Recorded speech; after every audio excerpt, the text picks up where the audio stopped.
All right, welcome back to what I hope will be the ending to the Artemis side of the Badland arc. At the end of the last episode, the captain did call the Navajo, if I remember correctly. So while the captain is talking to the captain of the Artemis, I figure we'll throw you guys in the briefing room um, for any possible free roleplay you would like to have before I bring the captain in. Including Kane's evil eye stare at the two intelligence officers.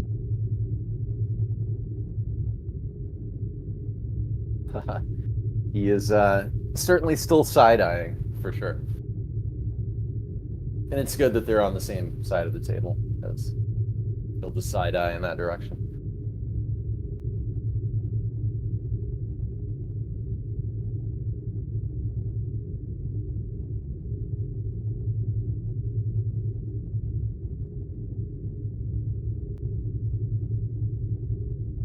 So Kane will start and say, so, I don't suppose you can tell us any more about what that was?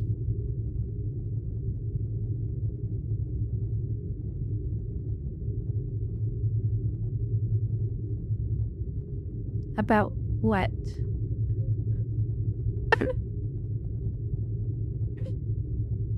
Well, why myself and others risked our lives bringing you back after, well, let's just call it your performance a while ago.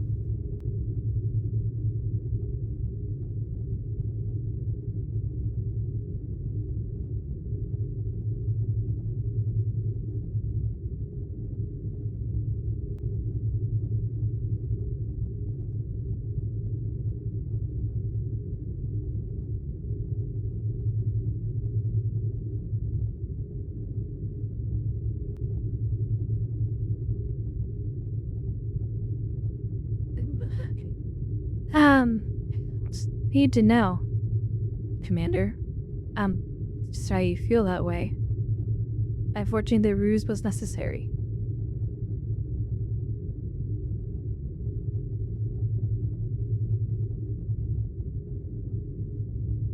Well, Commander, with all due respect,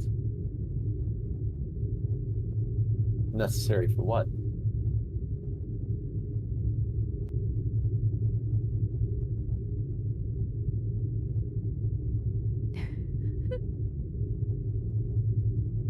I was about to go undercover with a disliked group that manually had spies on board this ship. It would not put my life at risk, but all of your lives at risk as well if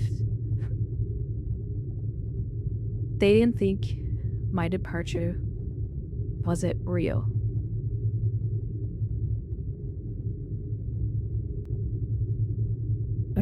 Kane's face will soften just a little bit.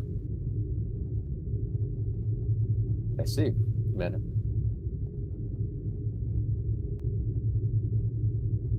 I have to be honest, I think that's likely the first motivation I've understood since this whole thing started.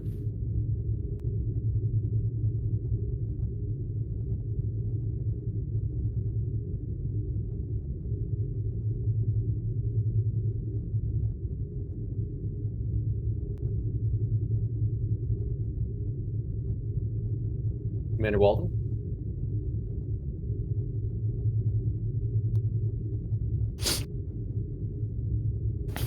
Yes? Mustache still looking killer as always. Oh, thank you. Yeah. I thought my hair was gonna start falling out after so long on the night shift.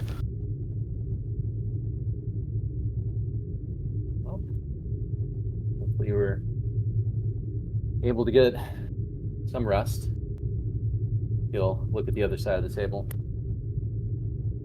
Sure, we're out of the woods on this yet.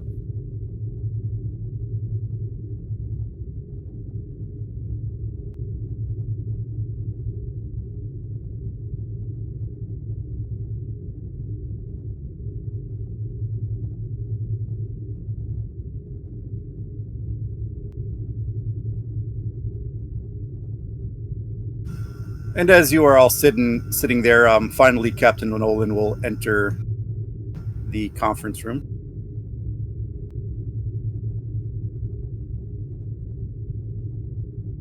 Do I have a door?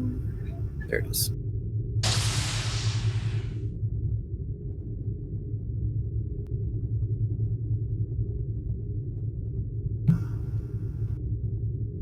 And the captain will take his spot at the head of the table.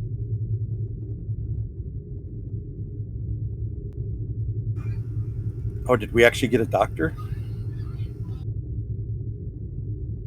We've had him for like since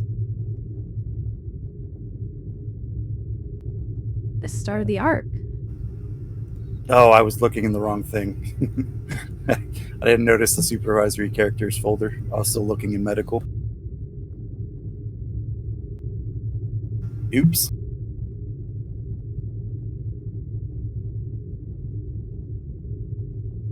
Captain will say, "All right, folks, we got an issue. Just got off with the captain of the Navajo. It appears that the Cardassians that we detected are heading straight toward the Maquis base, and therefore straight for the minefield. Talked with the captain of the Navajo. He's going to try to talk down the Cardassians, and I think that leaves the Maquis to us. So, what do we know about the Maquis?"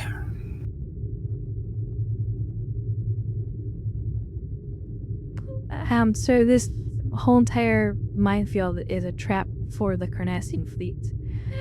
They've been planning this for quite a while. However, there are innocent civilians, and the Cardassian spy that's currently in our brig, he sabotaged the ventilation system, and there are several children on board that station that are in dire need of medical attention. The longer this gets prolonged, and the more likelihood that those children will end up dead.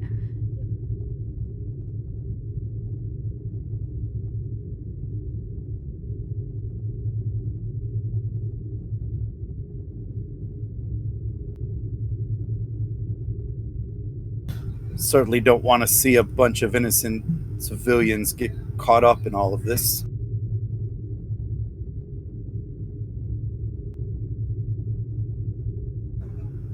What do we know about the mines themselves?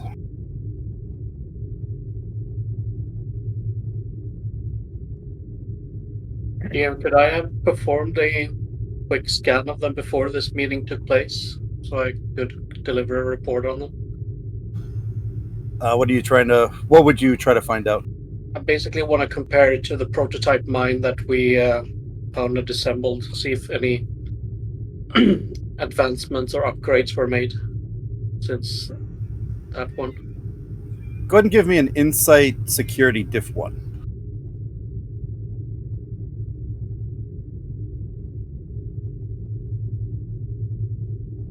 Demolitions as focus.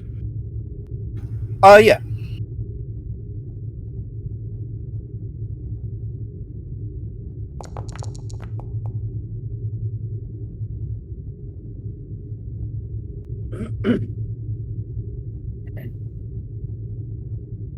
Alright, I'll give you some stuff.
right, I think that works. Mhm. Because you still have all that information on the other mines, right? Yeah. Captain, I can report to that. I performed a quick scan of them before this meeting took place. It appears they've made some advancements since the prototype that we picked up. However, it's more or less similar. The design and yield are still approximately the same. The question, though, that arises is how they were able to manufacture the amount of these mines that are out there without an industrial replicator or other Starfleet replication system or anything else. It would have been very hard to do for a couple of, well, terrorists.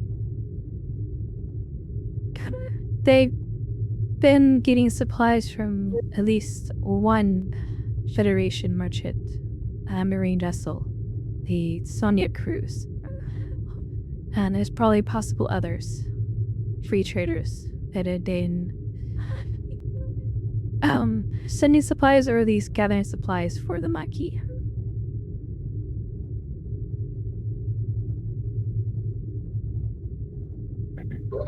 This is some serious equipment they've gotten handle of, since they can deploy a minefield of this size.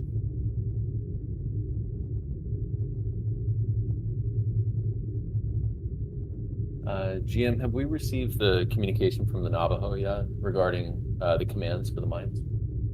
Not yet. Okay. In that case, Kane will sit and listen.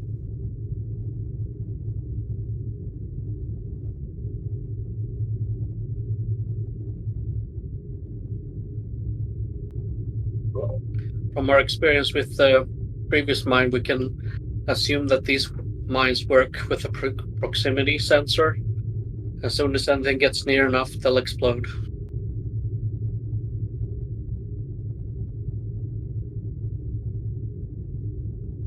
Lieutenant, do we know the explosive force of these mines?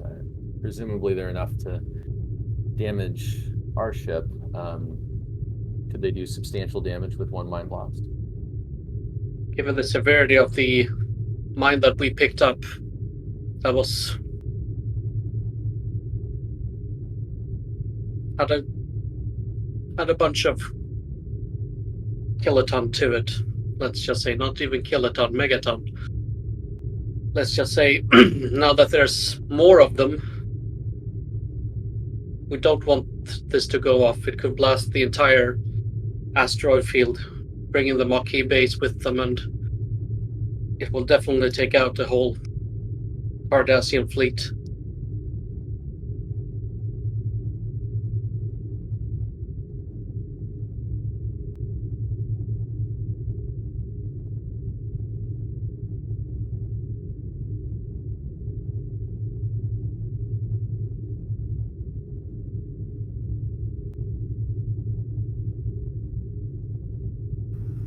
Commander, in your assessment, do you think the Maquis can be reasoned with? To some degree. He then was very determined to complete his mission. But he might be at least willing to negotiate for the children's release. Well, the transfer of them.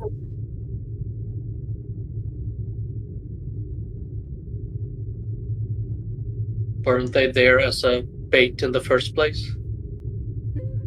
No, they're Russians. They're from some of the colonies ravaged by the Cardassians.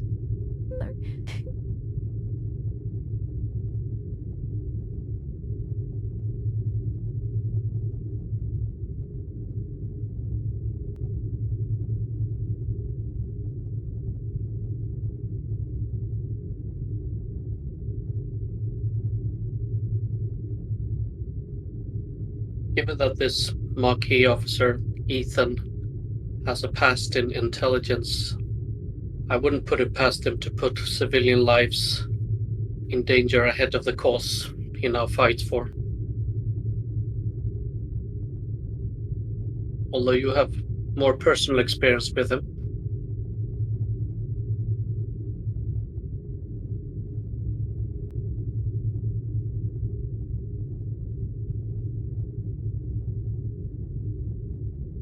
I would say it's limited experience. But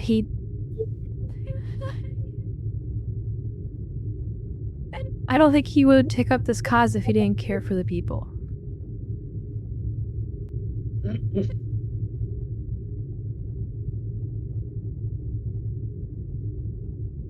Well, that's yet to be proved.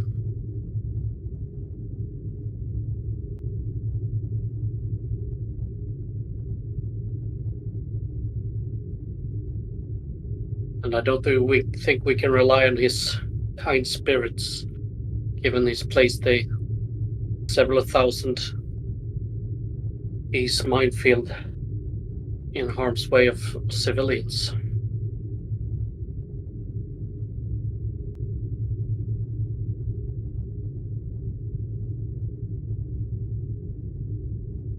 Gotta be pretty desperate to deploy a minefield of that size.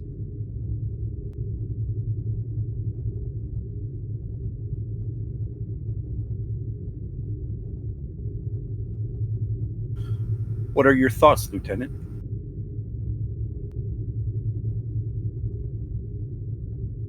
Sir, I think he's willing to do whatever needs to be done to get his and the Maquis' point across.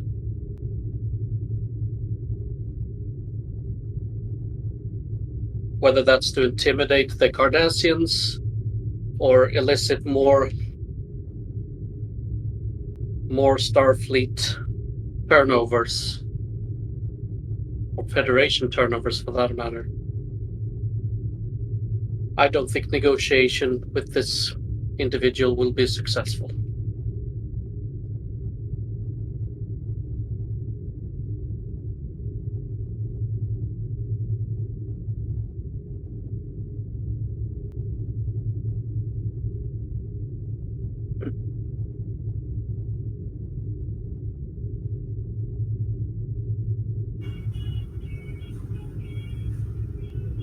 We still have to try at least.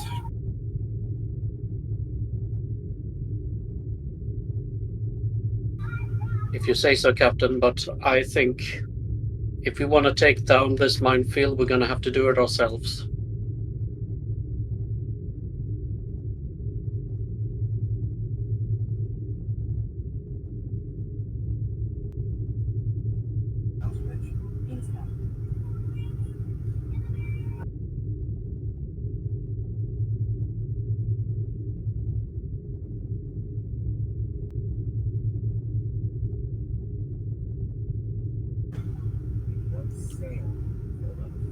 Lieutenant Ricks, I believe it is always prudent to have a backup plan.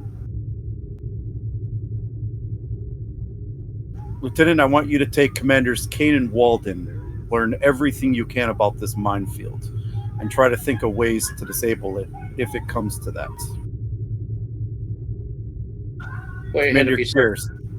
Commander Kier, since you seem to know who we're dealing with the best, try the diplomatic route. Should diplomacy fail, we'll fall back on Ricks's plan.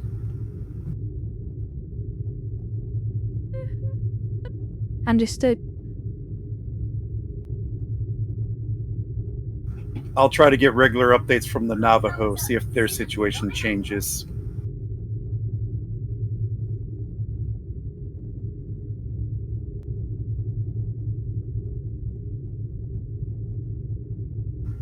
Is there anything else anybody has?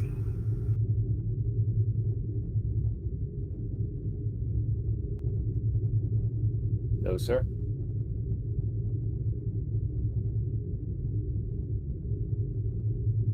No, sir. I'll get right on that.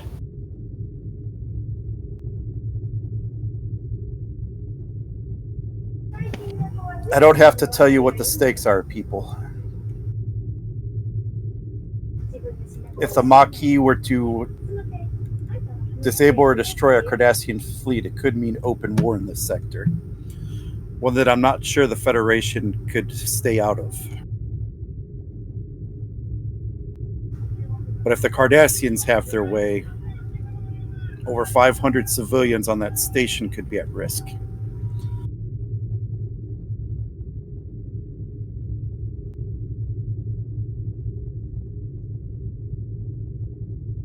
All I ask is that every one of you do your best.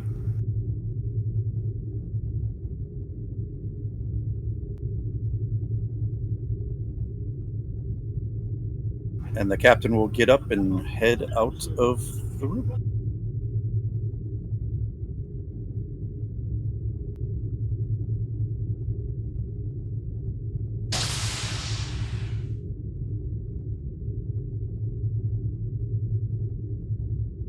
Commanders Warden and Kane, I believe it would be prudent for us to meet up in engineering.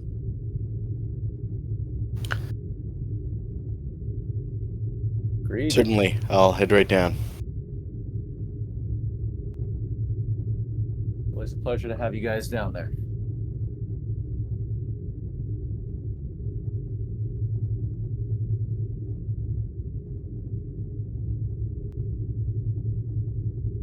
So, yeah, Kane will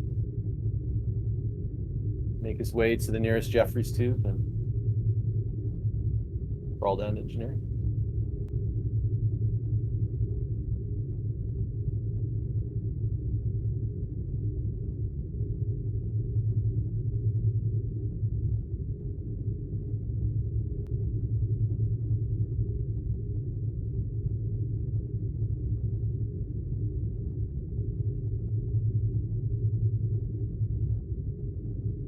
All right, so what do you guys want to tackle first?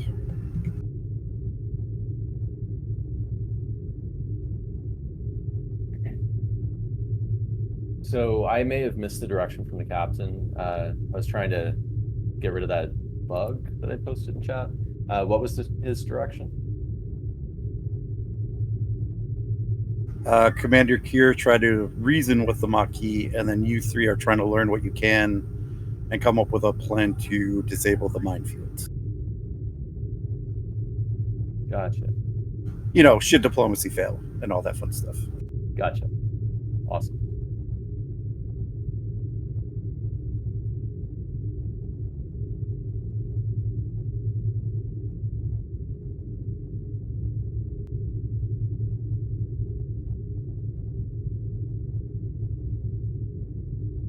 So yeah, just let me know where you guys want to go, where you want to be, and we'll start jumping around the scenes.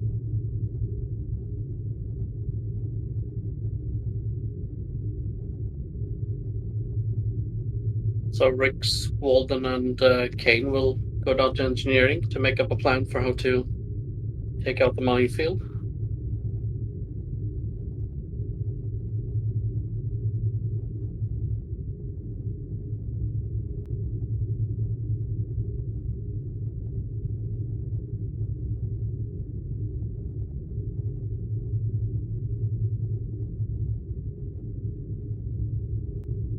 All right, I'll give you guys the floor.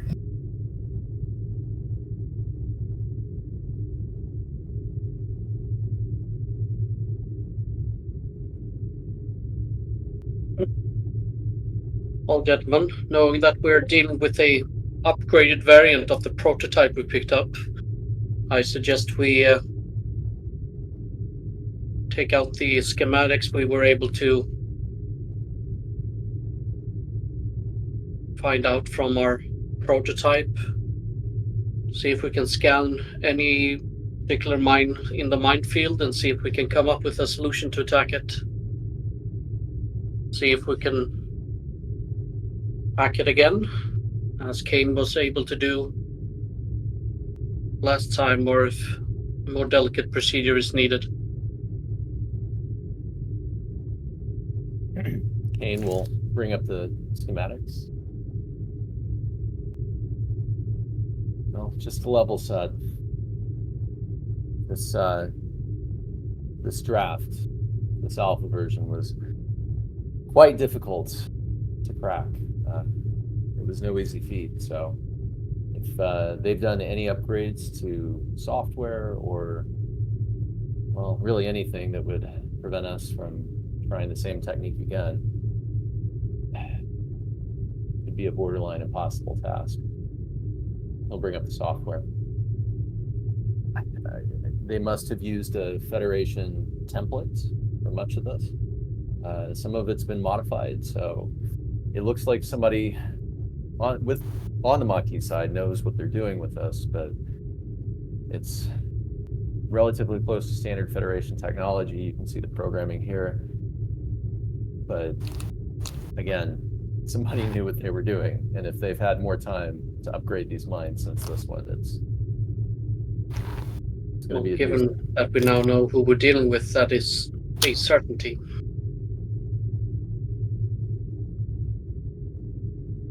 Commander Walden, how close would we need to be to one of these newer versions of the mines to get a good scan of it?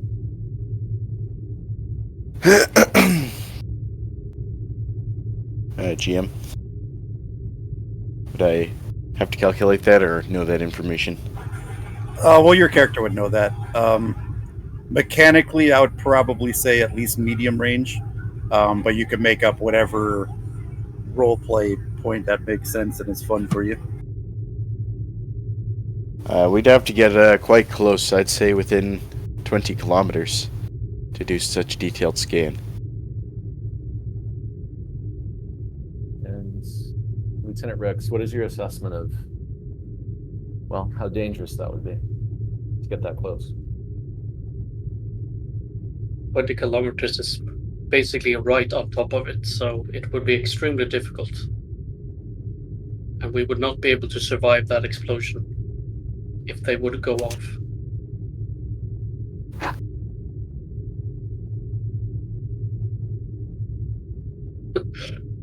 We have to get close to it, but... Oh, sorry, Rex. No, go ahead. Go ahead.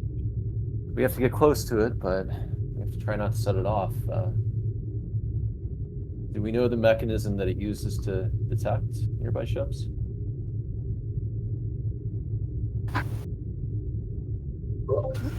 Well, if it's going on the same design as the previous one, it used a...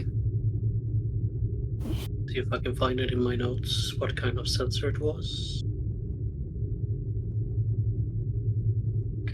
I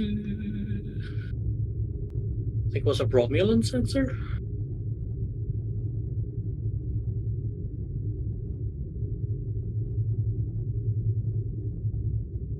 I didn't make a note of that.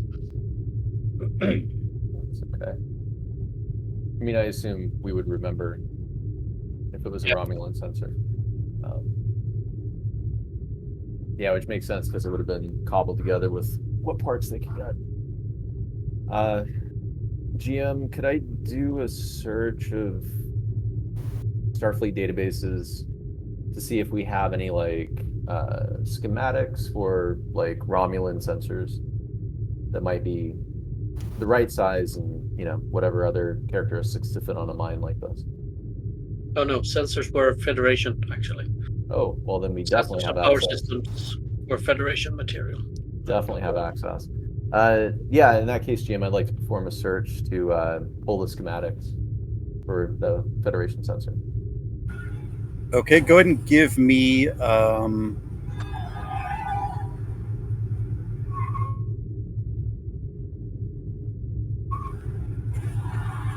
sorry, 1 sec. Give me reason or insight. We could go engineering. It's probably not too hard. It's probably just a diff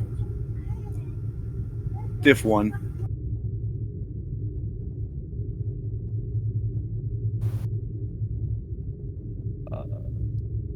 Okay, sorry, I'm just flipping through my talents, see if I could find anything. Yeah, doesn't look like it. Would you take computer systems for a focus? Yeah. Okay. Oh wait, no, sorry, no. Okay.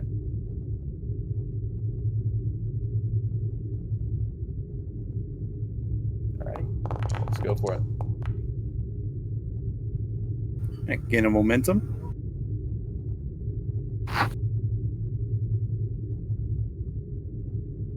And yeah, you believe that you're able to. You believe that you located the type of sensors that we require. It's probably the same sensors that would be on the standard Federation probe. You know, small, small, compact. Mhm.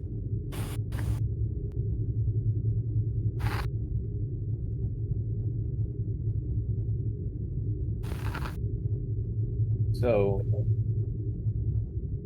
for the brief time that I had classes on military technology in the academy, we know that there's ways to disable the sensors from picking up Federation vessels. Obviously, you would want to selectively activate these mines with enemy ships in range, but you wouldn't want to risk destroying your own ships unless you set the probe and the sensors for that specific possibility to go off in the presence of any ship. I wonder if there's a way for us to broadcast a signal or otherwise render the ship invisible to the sensors to make sure that we can get close enough for a detailed scan. It's a risk. They may have reprogrammed the sensors and they may not be using these Federation sensors on the new model, but Well, we do have Maquis fighters in our shuttle bay. We could assume that those have some kind of IFF transponder or signature that the mines can detect and shut off against. I don't think the Maquis would want to destroy their own. If we could apply that signature to the Artemis, that might give us the opportunity to get in close.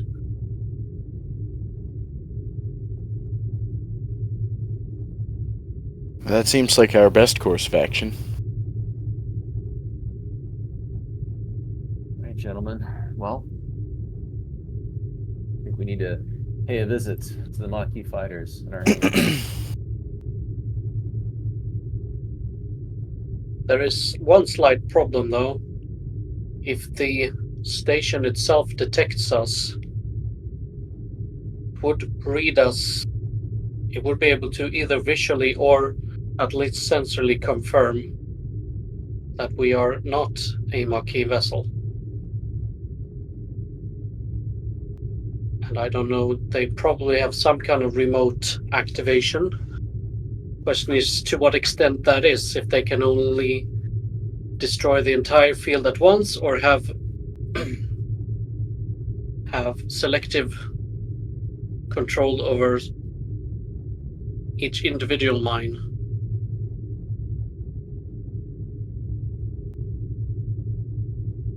This is not a stealth operation anymore.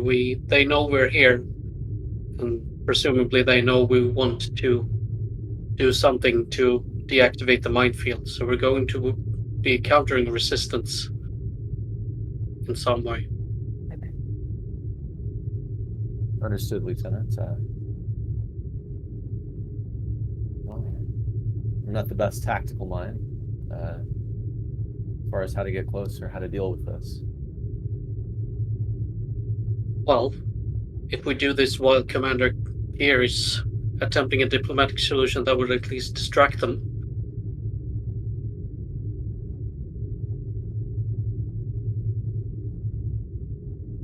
I'm all for it.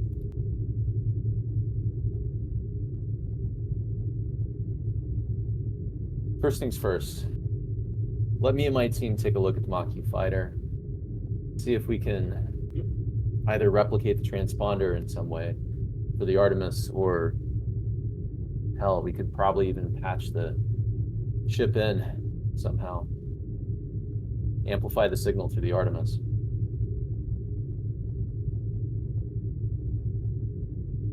Let me see what the team and I can do. Very well. GM, he's gonna, I guess, grab the girls, and we're gonna head down to the Maquis fighter. All right. In the meantime, we'll head to Commander Kier. For funsies, I'll just say this is your office.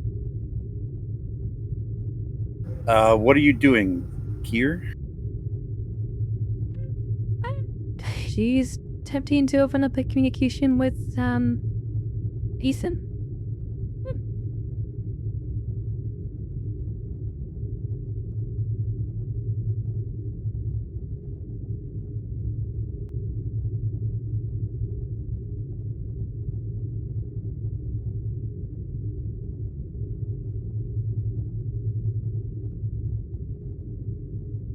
Are you just gonna hail? Or are you gonna send a message?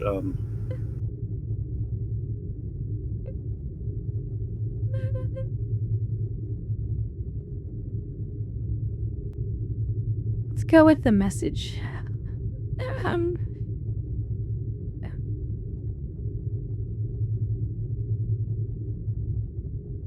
uh,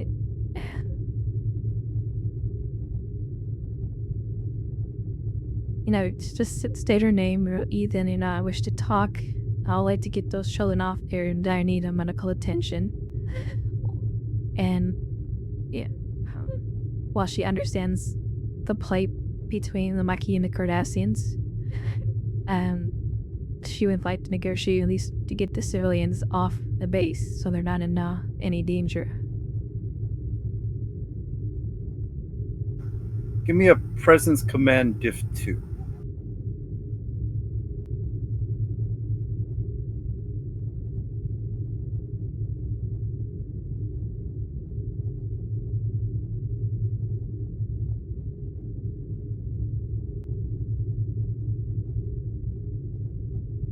I'll give you one threat to roll 3 dice. Will you take persuasion for focus? Yes. And you could be assisted by the ship's communications command.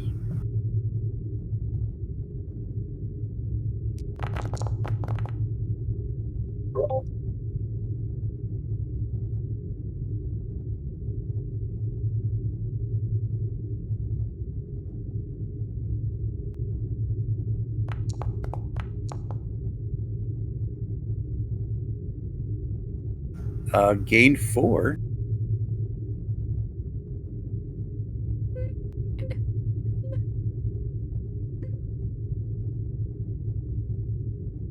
And on your little screen appears Mr. Ethan Black.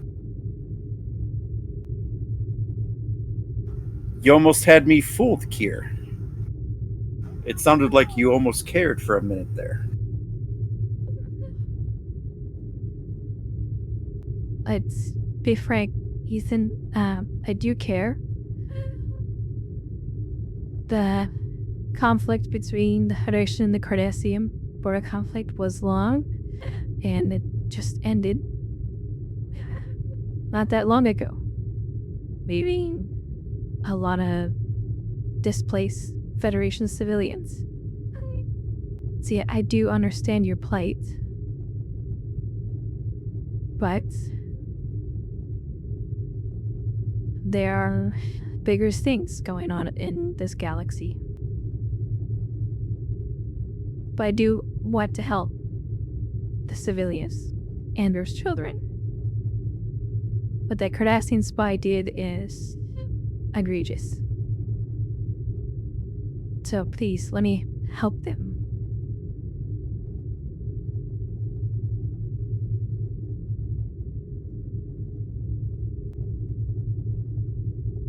And just what kind of aid are you offering? Artemis has more than enough room to take on the civilians. We can put them aboard here, get them the proper medical treatments that they need.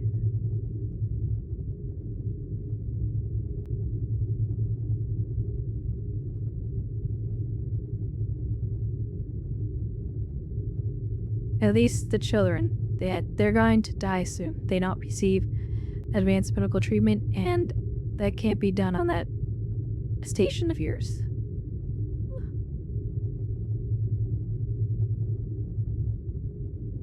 The Artemis has the equipment and medical personnel to handle that.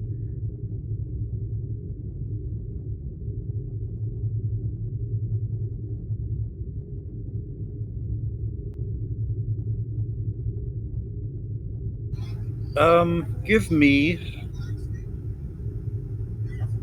Presence Command Diff 2. I'll go Diff 2 Comp 2.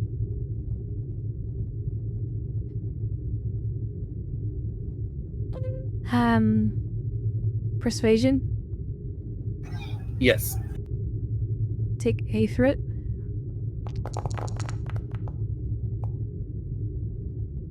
I'm behind that car with bold command. Mm-hmm. And then it'd be the same thing for the Artemis communications command.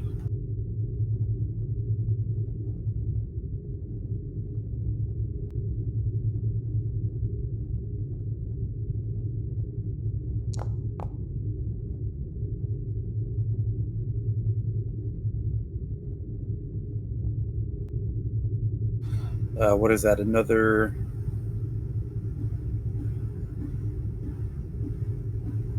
4, 5. Hi. So another 3. I like to spend the 2 float to create the rage that on along the lines of like sympathetic.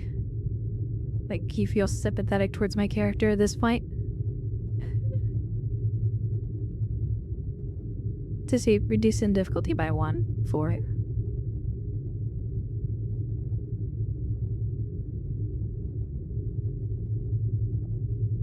What's reducing the difficulty? Oh, for reducing difficulty to what? The negotiations. At least what making him more willing to listen to my character. Yeah, I could make that trait.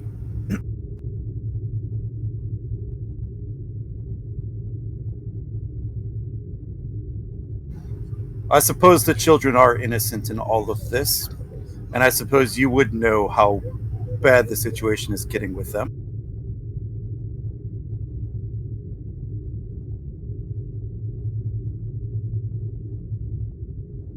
So I'll agree to let you pick the children. However, you have to come and get them. I can't risk sending a ship out right now.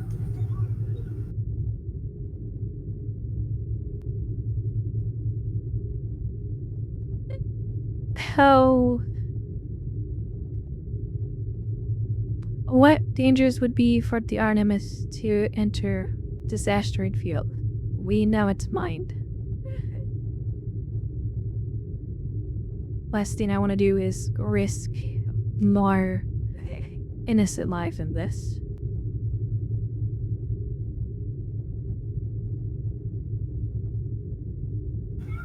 This one will probably be an opposed task.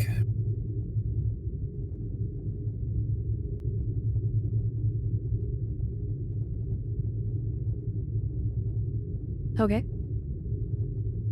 Let me go ahead and set the difficulty here.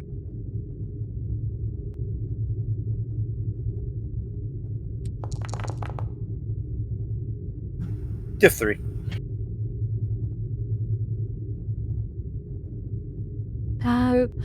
Take a threat, I'll spend 2 momentum. Diplomacy or persuasion for focus? Yeah, I think both of those work.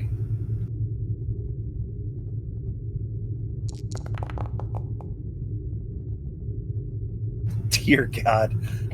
Gain 4.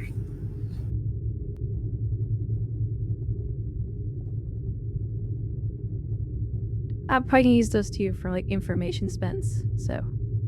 Okay.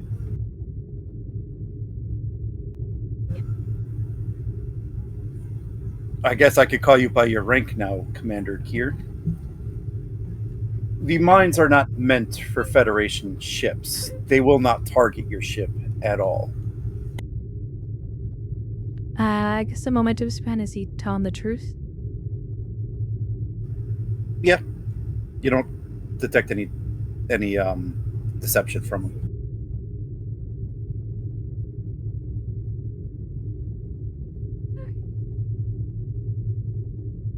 Understood.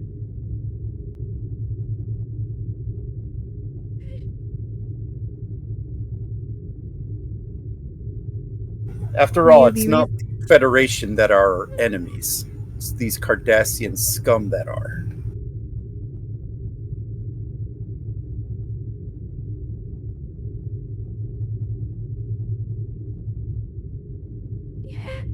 Is there a way I could talk to some of the civilians? Or at least you talk to civilians? Inform them of my offer? Please let them decide for themselves if they wish to remain on board your station and get out of harm's way, because you know what is coming, and if they do manage to get past the minefield, they're going to slaughter everyone on board that station, including you. But they're not going to get past the minefield.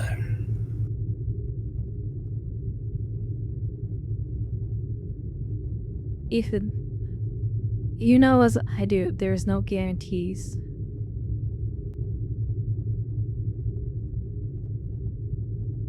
I know you're confident in this, but things may take an unexpected turn.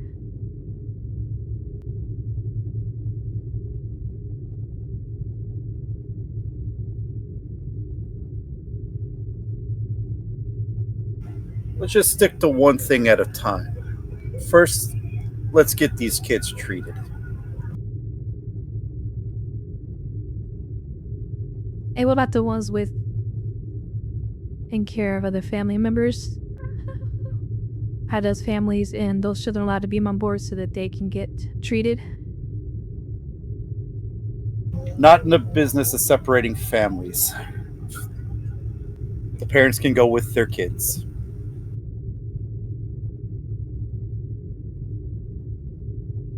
Thank you for your offer.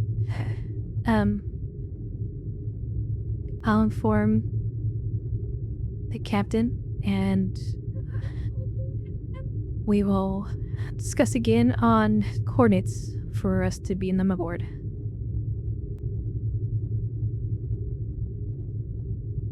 I'll make sure they're ready.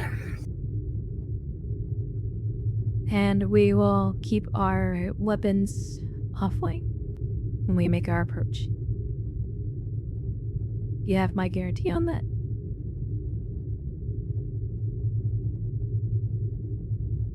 Suppose I don't really have a choice but to trust you.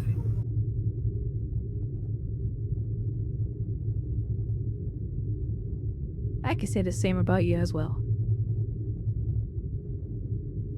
I suppose we'll talk when you get back here, or when you get within range.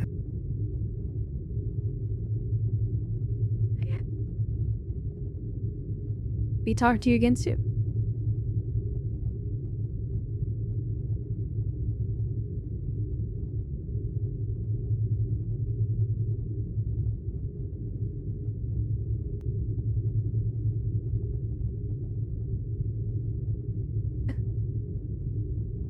Here 7 to successes. I'll be honest, I have been rolling bad for like 3 weeks now, okay? So for me this is a nice pleasant surprise.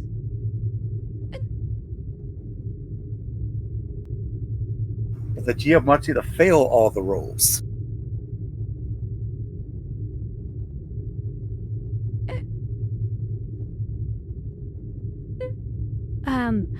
Care to Captain Nolan?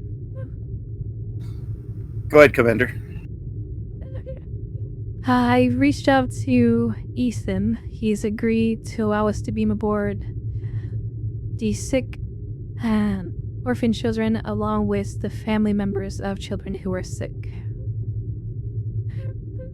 He says the minefield isn't set for Federation signatures, just Cardassian ones only. I told him he's agreed to allow us to approach the outpost, so long as our weapons remain offline.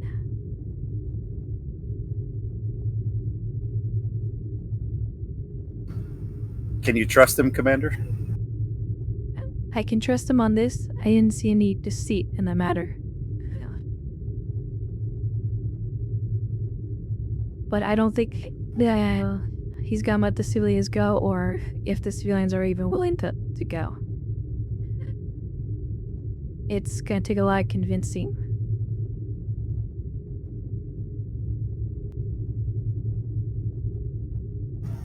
Well, you seem to have his ear, so I'll let you take lead on this.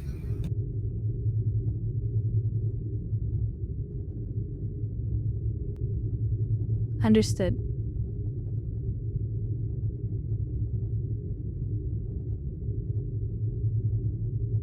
And she'll hear out, and then she'll, I guess, head to the bridge. All right, we'll head back to our others group. We'll enter new scene at this point.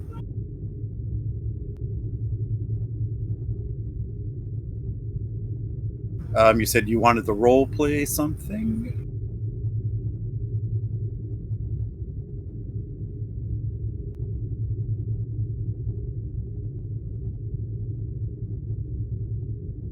Yeah, I think Rex wanted to suggest a sensor trick.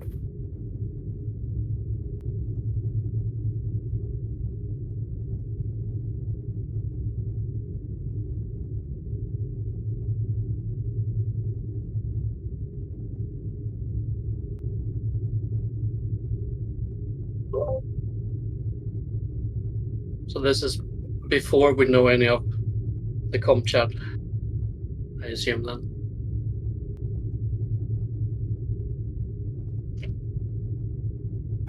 Before what? Before we know what Kier negotiated. Yeah, probably. Yeah. Probably while that's going on. Commander Walden, would it be possible to create a sensor ghost of the Artemis? Make it seem like it's still in place even though we have moved somewhere else. It would certainly take a lot of power, but it's not totally impossible. Really advanced sensors could see through it, but if you're trying to trick the Maquis, the sensors on board their vessels are comparatively primitive to ours. Excellent. What I'm thinking is we could have a sensor ghost of the Artemis in place while we in fact are moving the Artemis closer to the minefield for further investigation, coupled with the Maquis IFF, presuming that works.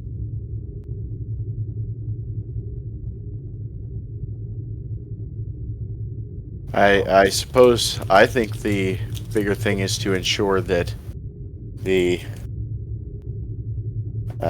IFF keeps the wool over their eyes. They should hopefully know where their vessels are operating, and they may be curious as to why we'd be moving into the minefield.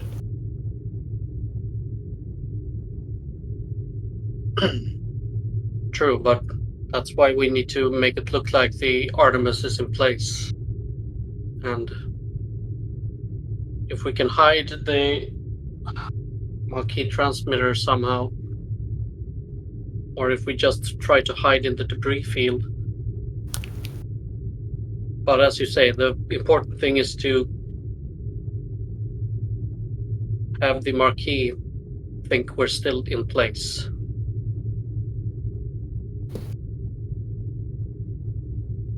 If we run the Artemis on very low power, or perhaps modify our shields to reflect against their sensor signatures, it would be possible as well to mostly mask the signature of the actual Artemis. As I said, they're operating fairly primitive sensors, so it should theoretically be possible to trick their image in other ways as well. Sounds like a plan.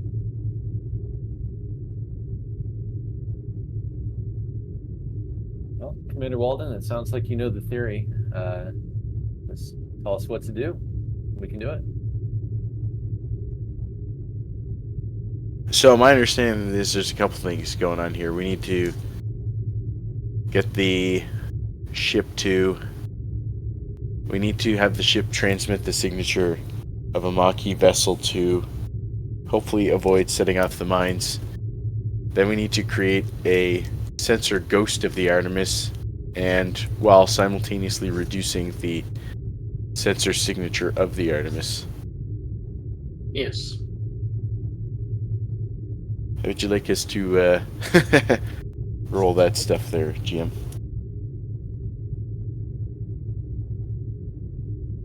Okay.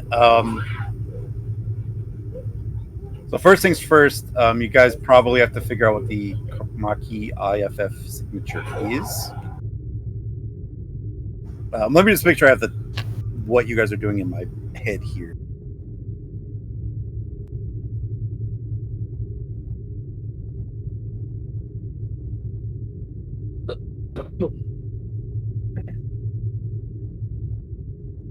Alright, so you guys need to get so you said you're getting the IFF from the Maquis fighters. You're trying to create a sensor ghost of the Artemis. And what was the third thing? Yeah, exactly. Mask the Artemis's sensor as much as possible by maybe using the shields to fool the primitive Maquis sensors.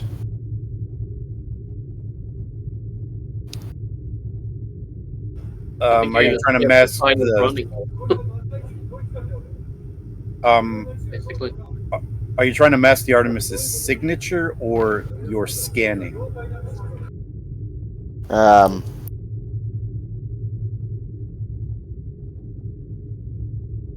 I guess probably more so the signature. I mean, if they detect scanning, then as long as we have what we need, we can get out of there. We're faster than them.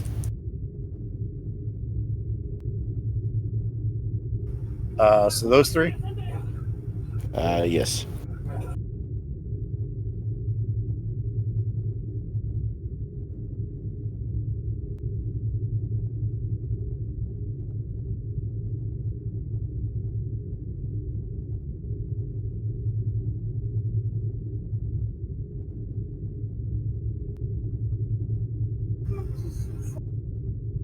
Okay, getting the IFF isn't too difficult. This is probably just going to be a control or daring engineering diff 1. Creating the sensor ghost is going to be considerably difficult. I'm thinking a difficulty 4 for that one. And masking the signature, I'm thinking a diff 3.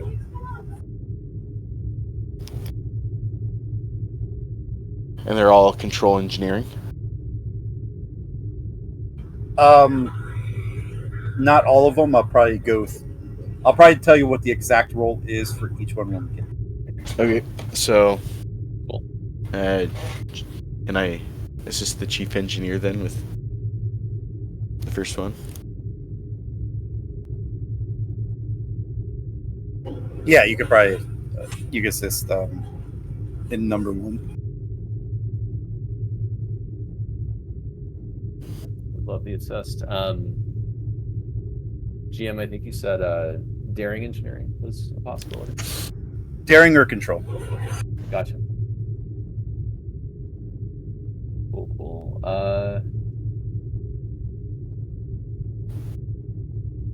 Don't know if I really have a focus on this. Would computer supplies a focus? Yeah, I'll take computers for focus. That's a good thing you asked the question, Walden. So, I have computers as well. Perfect. Okay. That's computers. Yeah, take a threats. I do love threat. Bold engineering. You're probably gonna get some this session. Re-rolling that complication. Come on, complication. Ooh. Game 2.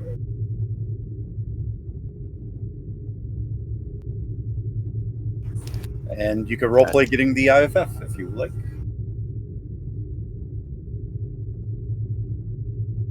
Since it was a daring engineering roll, Kane is just gonna walk up to it with a tool and then just grab it and just like yank it, pull it right out. Hand it to Walden. That was easier than I was expecting. Yeah, not so Now bad. just to get this installed and transmitting through the Artemis's transponder. That will be the difficult part.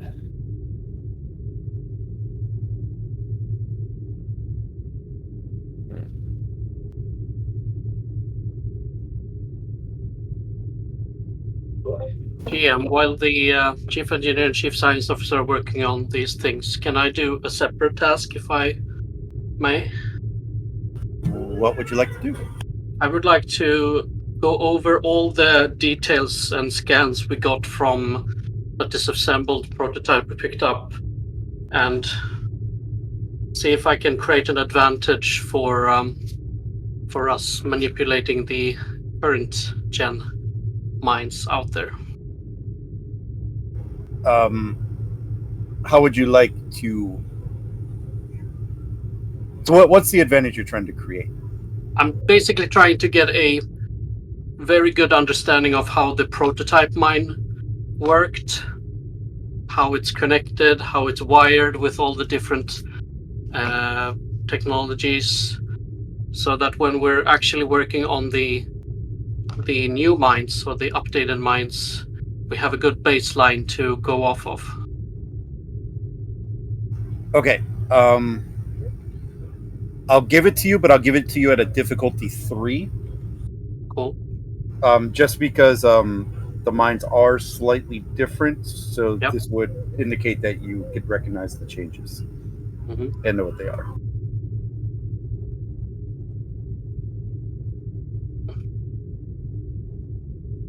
Oh, probably inside a reason with security or engineering. I'll take insight, security.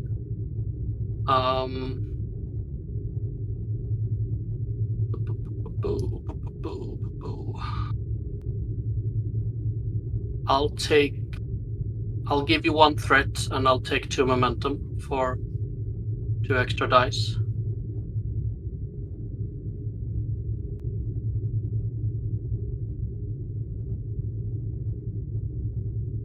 Focus and demolitions still applies. Yeah. Cool.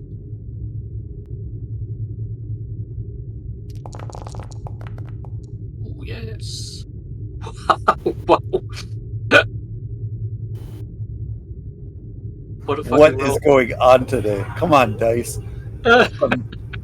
Gain 5, I guess. Okay, so we get back 2, and I'll create an advantage with 2, and then we have another flow. I don't know what to do with that, so.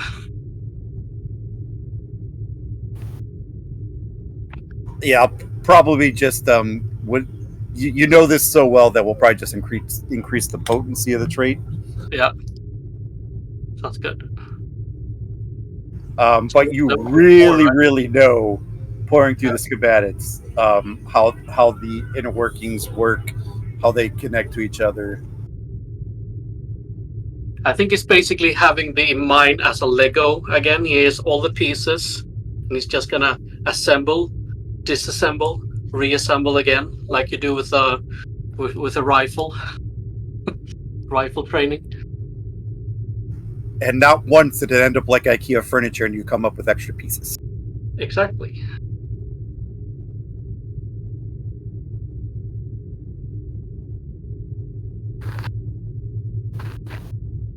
And probably right as you finish that,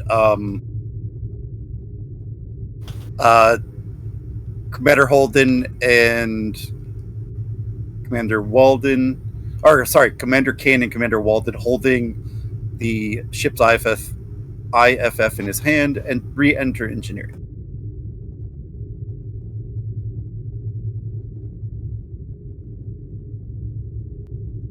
Got it. Kane will hold it up.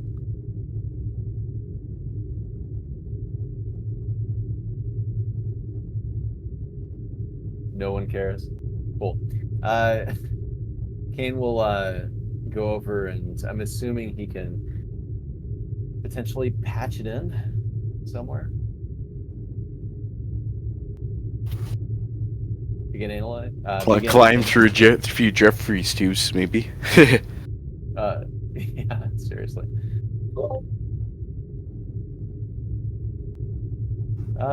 Yeah, he'll. I mean, I'm assuming maybe it has ports where you can, connect wires to it, or some sort of connection. He'll take it to that part of engineering. Just a secondary SIM card. Yeah, pop it Into out, the pop ship. a new one in. Yeah, so he'll connect it to an engineering console, and he'll begin attempting to rig it up.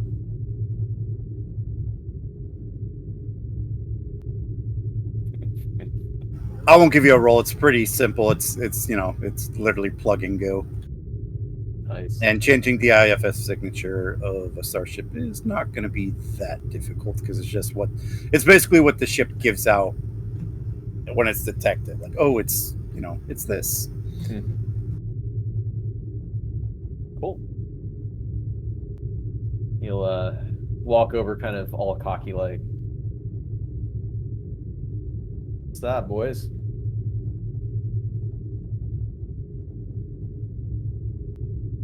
Rix, do you need some help disassembling that mine? I have things under control, thank you. And in his mind, he's just thinking, you're probably getting in the way anyway.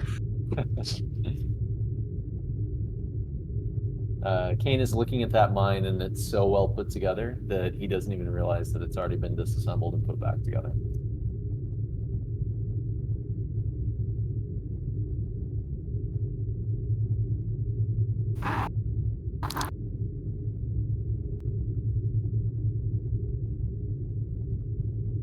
All right, guys.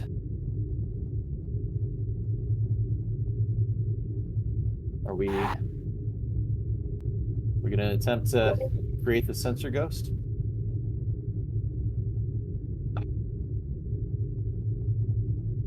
Yeah, so are we installing the transponder first or creating the sensor ghost? I mean, I'm assuming we're preparing all of this until we get a confirmation from the captain that we're actually doing this. So that's how I read it. Like, it's setting it up, and then it's Yeah. just like a button to turn on. Is how I'm saying Exactly.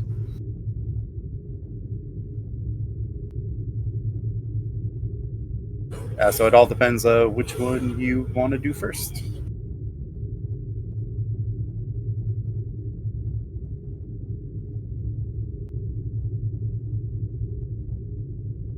Cool. So, GM, just to make sure I understand, we've got the IFF. We've patched the IFF into the ship at this point. Yes. Okay, so that's good to go. And then, number 2, and I think number 3 was like reducing the power signature of the ship. Yeah. Okay. Yeah. To make it seem like it's, the fighter. Yeah. Okay. Yeah, I mean, ready to do that one. If you guys are.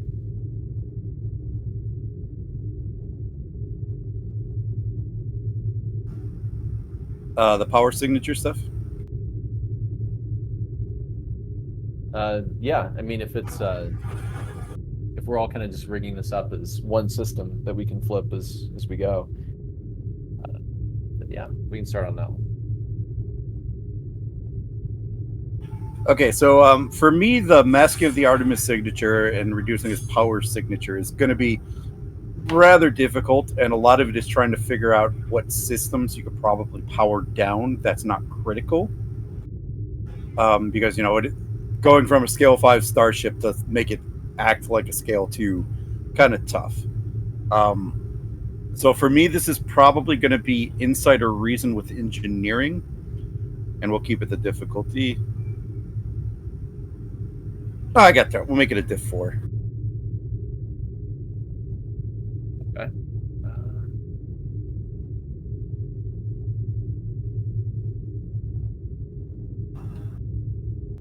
Okay. Probably a good opportunity to use determination.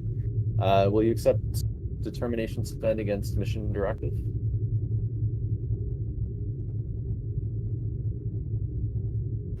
I don't think so. Okay. Because this seems extra. Okay. What about... He's not sure if he can pull this off, so act with confidence even if you don't feel confident. I'll take that. Awesome. And then looks like he has that chief engineer ability, which okay, so just to make sure I remember correctly, for the new system, I roll 4 dice in this case. Well, how many dice are you? You still have to buy the dice. Sure. Oh, that's right. It's 2 dice that auto crit out of the dice that you buy and originally roll. Yeah. One Okay. dice, yeah. Cool. Can I assist with this roll as well? Yeah, you could. All right. So yeah, if that's the case, take a threat, and then he'll burn 2 momentum to roll 4 dice. All right, so you're actually going to roll 3, and then on the dice roll, you're just going to click determination used. Gotcha. You know where it says using determination value? Yeah. And then it'll come up. Nice. Gain a moment. And then, Sensor ups for focus. not for this, no.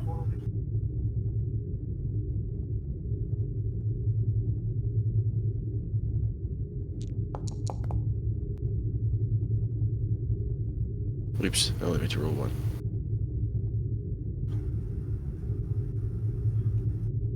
I'll say the first one. So you gain 2.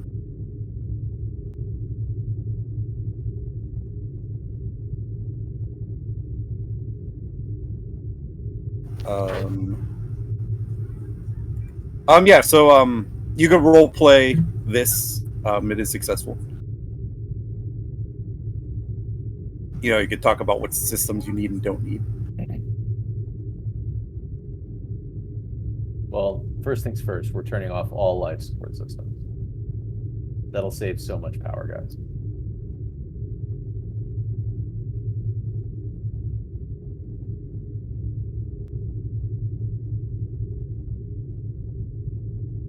Joking, just joking. But very likely need to turn off most systems. Rix, I know this is going to tear you up. It looks like we're going to have to turn off shielding weapon systems. Sensor systems, except the sensors we specifically need to scan these mines. Basically everything except impulse and life support systems.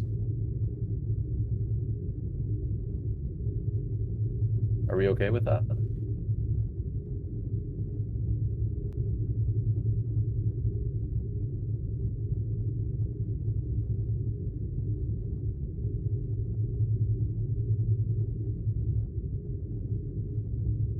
Going once. Going twice. Not sure if he's here.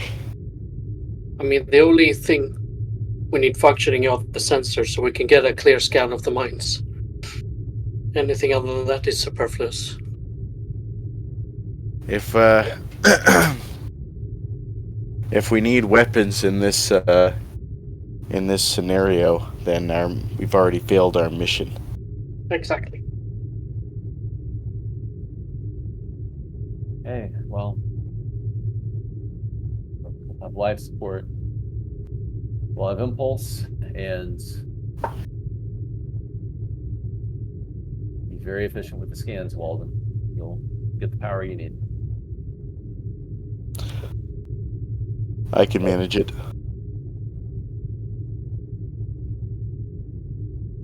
Right. We'll rig it up.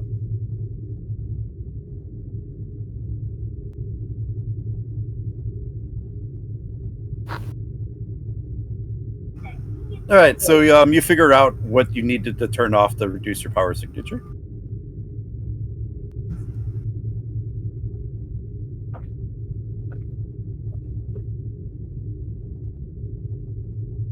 Now it's just the last one.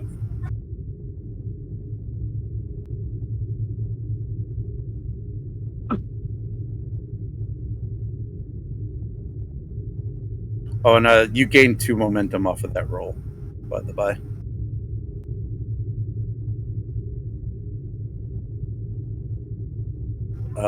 Now it's just feel free to role play how you're going to create the sensor ghost. Walden, remind me, you said that we could, what could we do to fool the sensors? Sorry, is this to create the ghost projection of the Artemis, or to mask the Yes. Artemis's own signature? The ghost. Okay. Well, it could be possible to maybe modify one of the Maquis readers and leave it to create that ghost. Or one of our own shuttlecraft.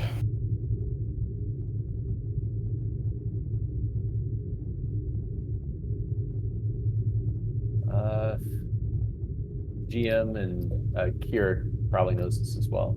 I think our shuttlecraft have more power available than the fighters, correct? Or are they the same? Probably marginally more powerful. I think the fighter is scale 1. They're all scale 1s. You can load it up with a bunch of batteries and just depends on what we want to sacrifice. I figure we don't really need the Maquis fighter for anything at this point, so. True. Other than to just use it as a Hulk for its. Yeah. Well, I think we have 2 Maquis fighters. Is that correct?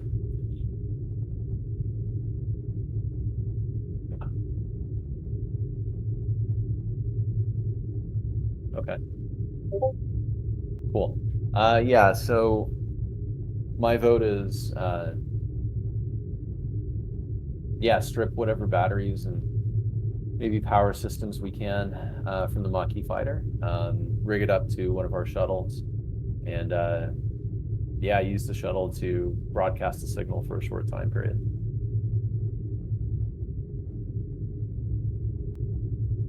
And hopefully recover the shuttle at a certain point. Yeah, so we can probably run it through the.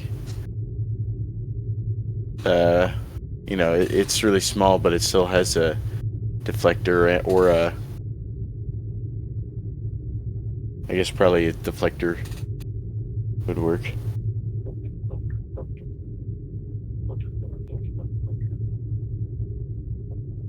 Cool. Yeah. So we're probably running it to like absolute maximum power and it'll blow out, but if we can modify it, like you said, to last long enough.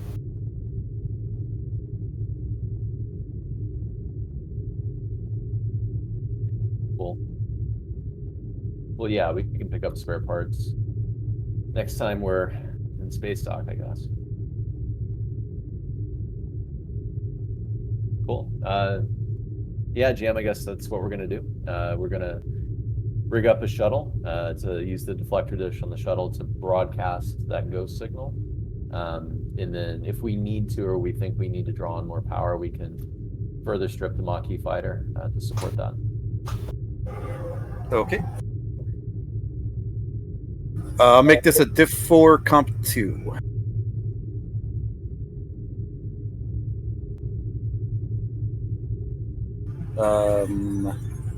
Something engineering. I don't know what that something is going to be, though. Probably daring. Let's go daring.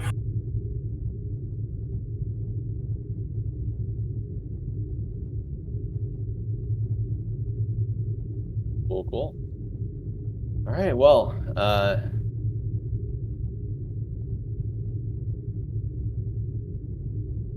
sure I have a focus that would apply to this. Unless you'll take computer systems. No. Okay. All right. Already used determination. Was it a control engineering? Sorry. Daring. Which, thank God. All right, so take a threat, and then I'll burn 2 more momentum. Roll 4 dice.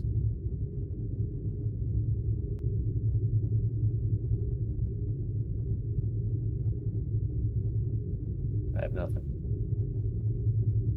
All right.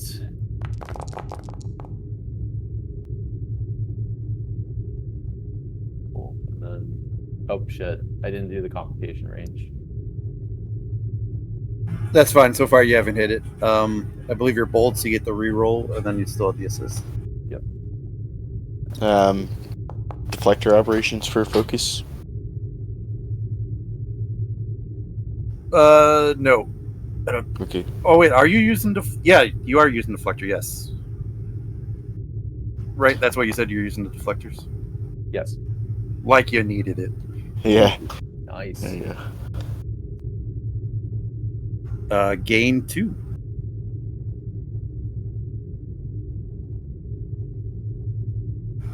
Right, you can roleplay that too.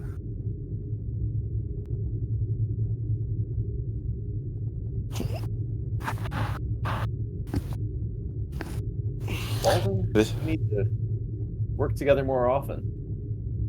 This went very well. It seems like it should hold for more than enough time for us to get the information we need. GM, do we know how long this will hold? Like an hour, maybe?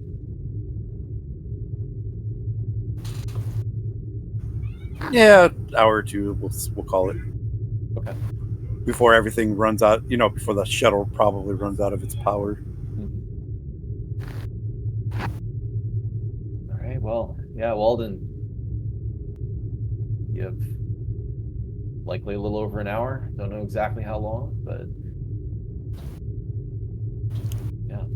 We shouldn't need that much time. I'll be ready to get my scans as soon as the window of opportunity opens. Well, she's all ready to go, and if you would like me to, I can patch this through to the bridge. Give you a nice big red button.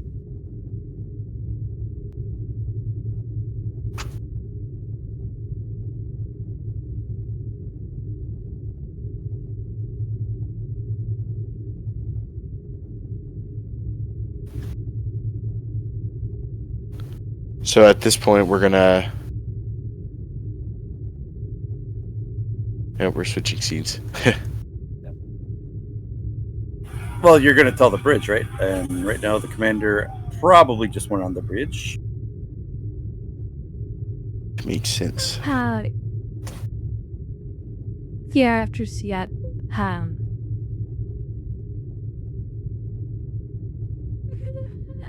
take a quick breather to get a cup of tea, regain some stress.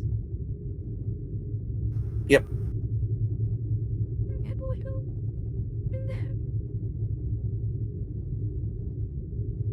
Helm status. Oh, did you give the order? He's about to. Holding position, Commander.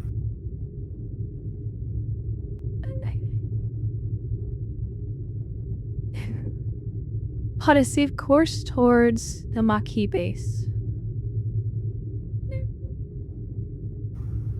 Aye, Commander.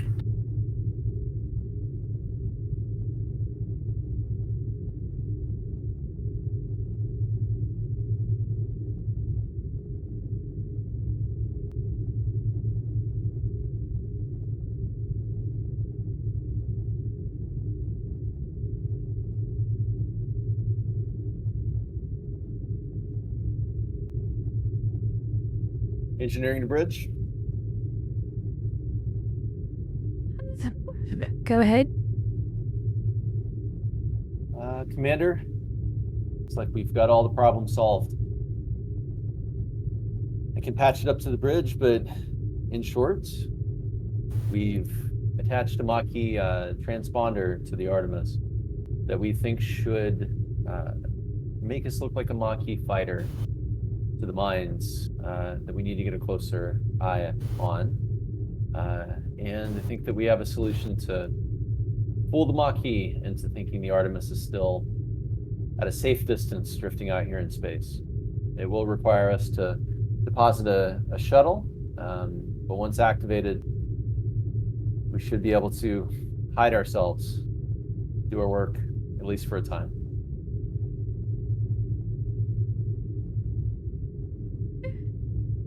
I would say good work. But have Commander Walden and Lieutenant Rex report back to the bridge, where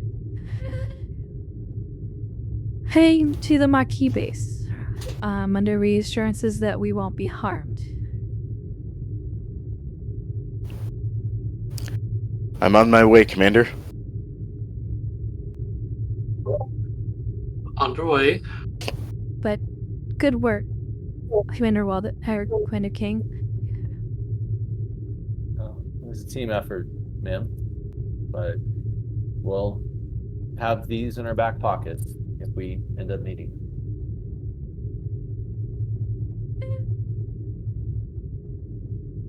Understood. Bridge out.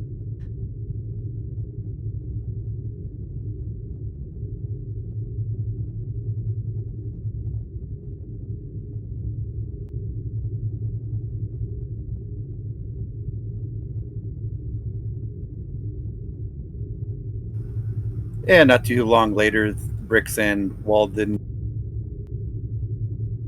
can enter the bridge.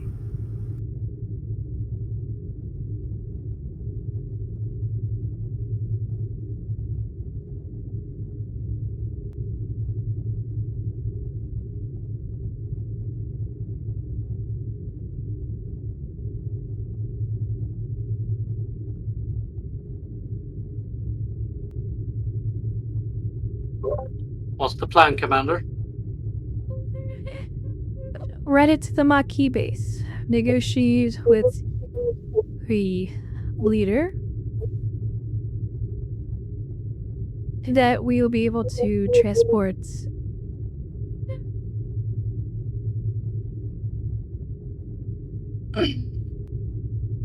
to getting the feedback here.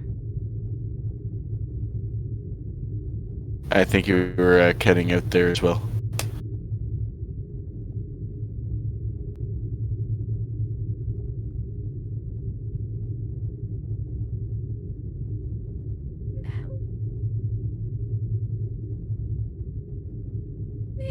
We'll be heading towards the Maquis base. We negotiated with Ethan that we'll be able to transport some of the sick orphan children, as well as certain Maquis families with children that are ill. if you wish to take your scans while we maneuver through the asteroid field, you may do so. Hopefully that might be able to give you guys at least some more information on these mines. And this Ethan is just gonna allow us to get up close and scan? He's informed me that the mines are said to detonate when detecting Cardassian signatures. Says his war is that with the Federation. Surely he must know that we're gonna want to disable the minefield.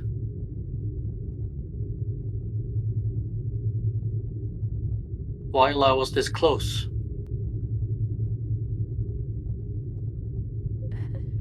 He's confident that we can't disable them. He's pretty confident that his plan will still go off unhinged.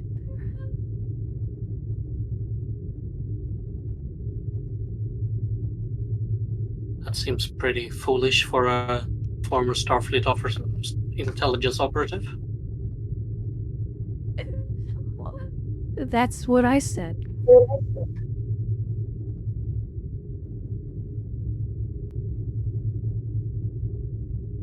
Well, we'll take the initiative we get.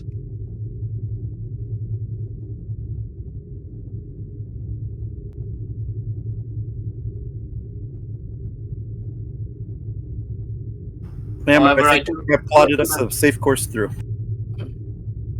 I do recommend maximum security quarantine for the civilians beaming aboard, just in case there's a saboteur coming along with them.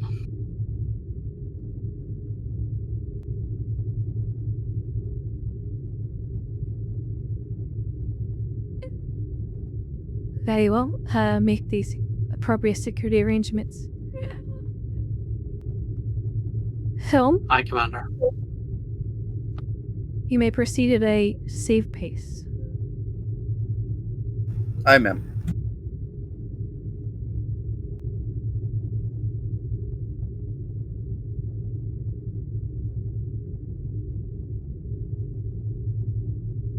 I won't make a roll anything for con. What do you guys want to do as you're making your way toward the base?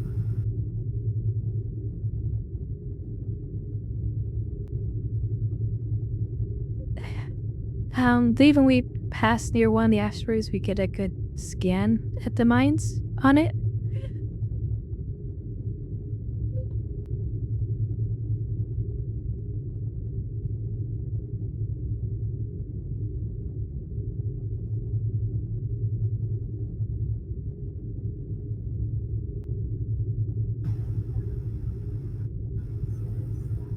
Yeah, you guys can do that. Who's running the scans?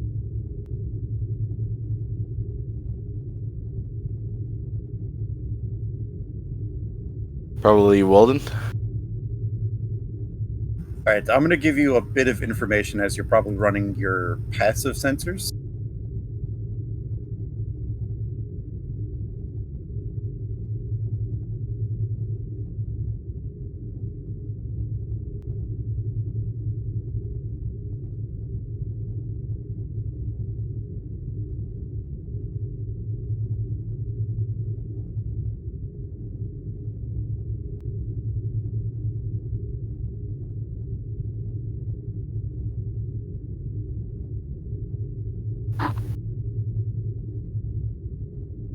Commander, I'm not detecting any mines at all from the current passive sensor scans.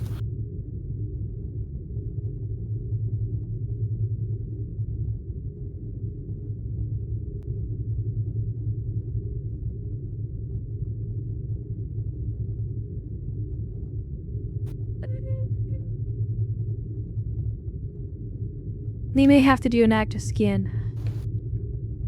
Go ahead.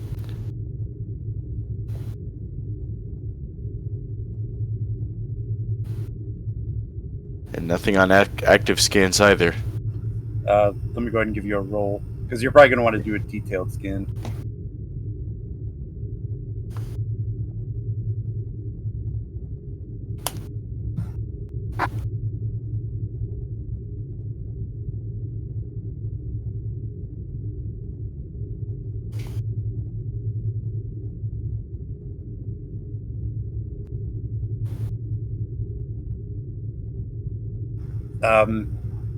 To attempt to detect these things, it's probably going to be a difficulty 5 task. Reason or control with science, assisted by sensor science.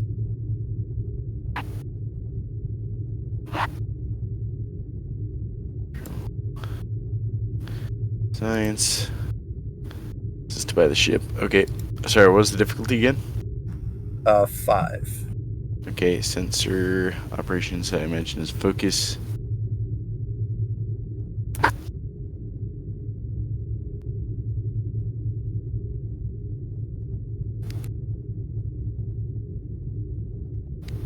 Would you take a determination spend on the mission directive?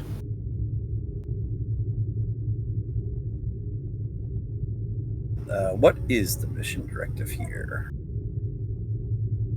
I'm imagining defuse the situation between the Maquis and the Cardassians. Yeah, and probably I think one of your things is to defuse the minefield, so yeah, I'll probably take it. Okay. So I will spend an additional threat and 2 momentum for a 4th dice, which will be my 3rd rolled dice. Alright, so yeah, just roll 3 and then make sure you click determination. Determinations, oh, I can edit now. Using focus, using determination. I imagine sensor ups for focus. Yes. So number of dice in pool will be 3 rolled. Yep. And I get a reroll.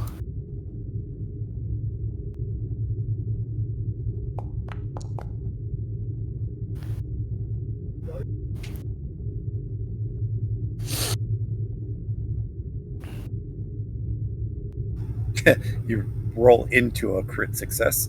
Just need Yeah. the ship sensor science. And the ship, yep.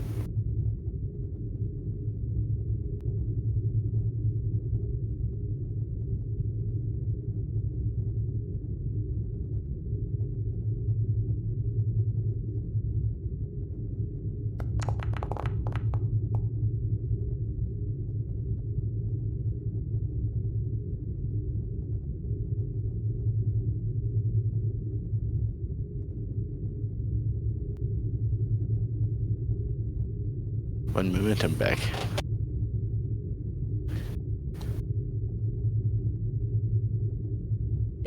Ship rolls 2 dice for sensors. Rolls 2 dice. Yeah, for advanced sensors, instead of lowering the difficulty, it gives you 2 dice for the assist now. I see.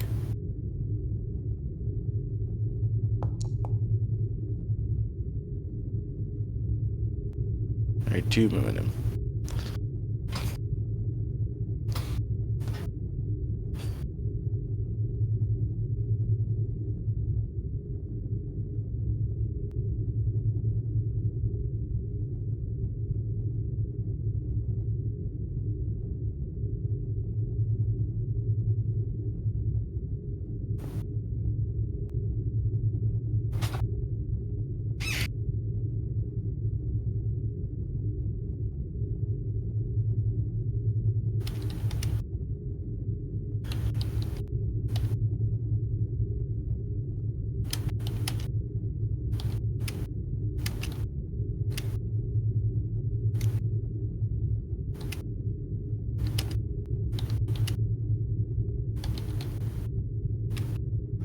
There you go. Have fun with that.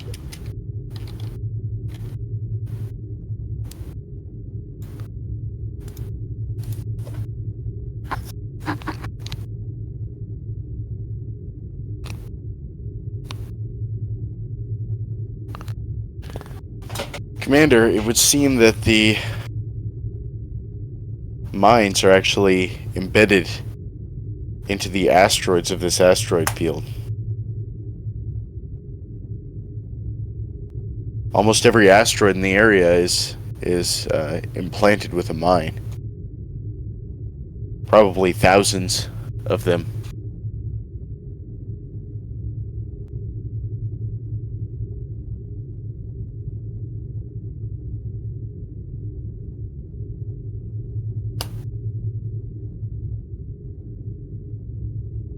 Is there a way to disarm those mines?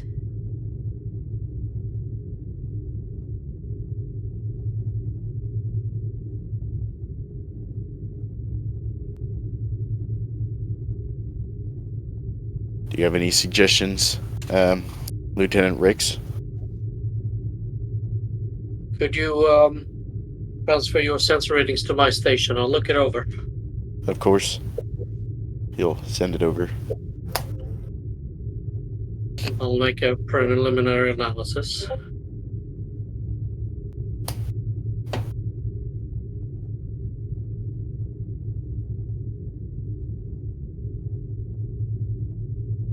Oh yeah, Walden, how did you buy the dice?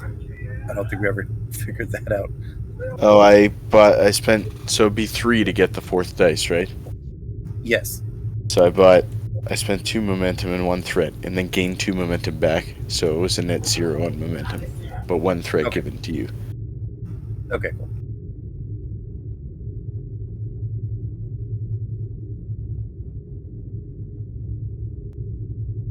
And yeah, one of them was the determination. Yeah.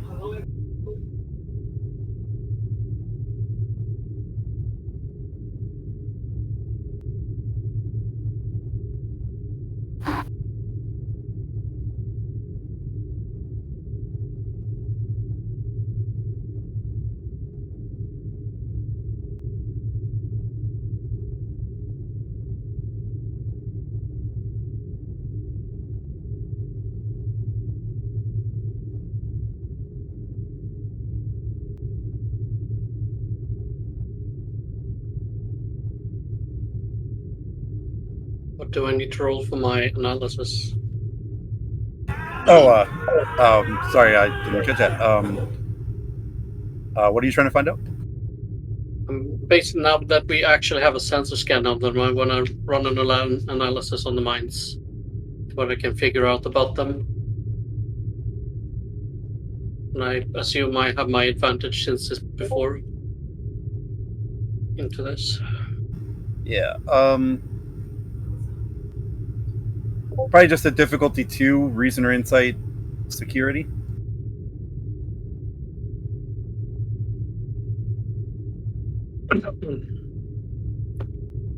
Grab up momentum.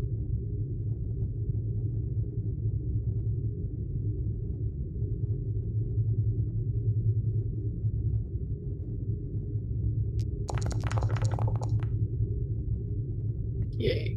Gained it back. No, 2 back.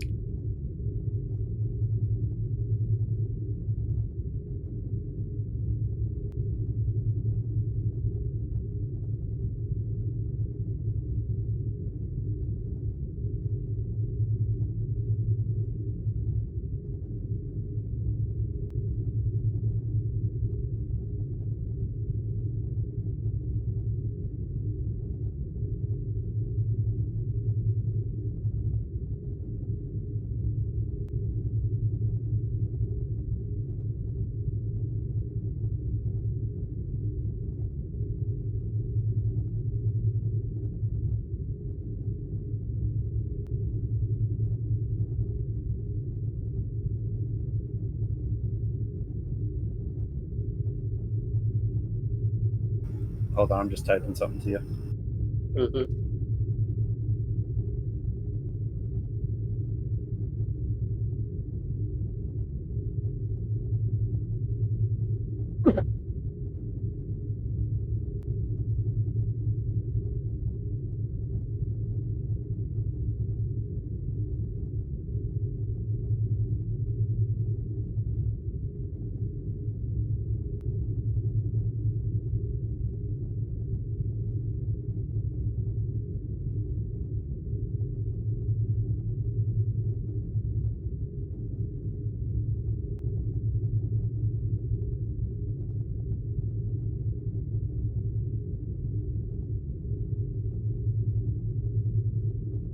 And then if you have any questions, feel free to ask. Mm-hmm.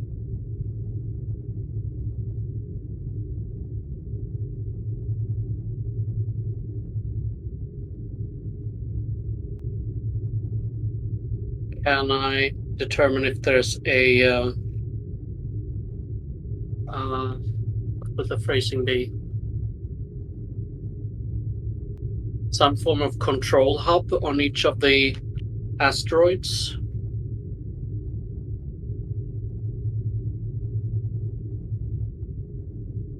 I'll take that as a question. Yep.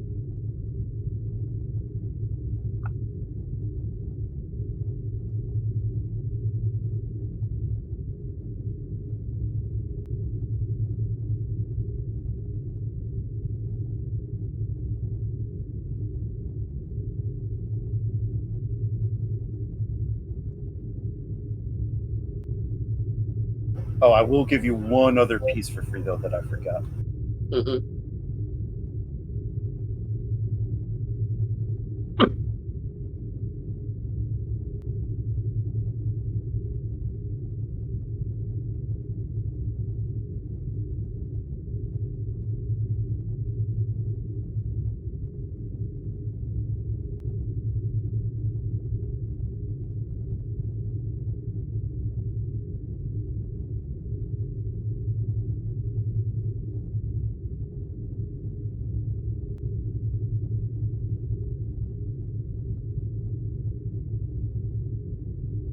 Okay.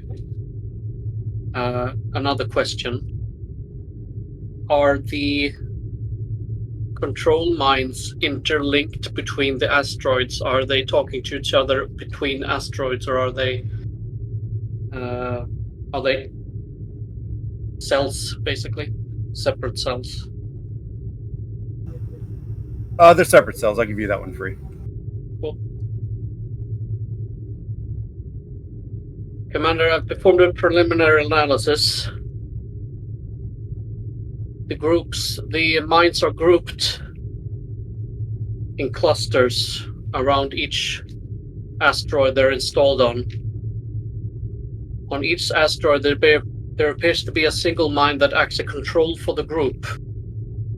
However, the control mines do not seem to be talking to each other between each asteroid. It would therefore take quite a significant time to dismantle all of the mines, and would be very difficult to do it at one single time. I will also note that the yield is a lot higher than the prototype, meaning the boom is going to be extremely big should these go off.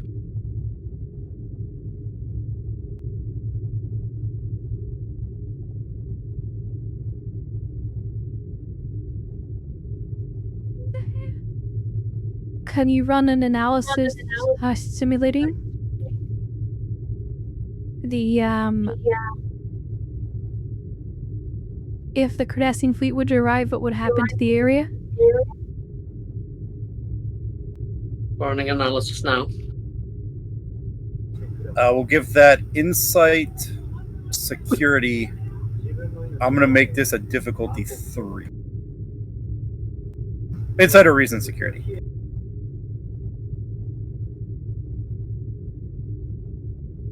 Take your dice again. Come on. Let me take it. Thank you.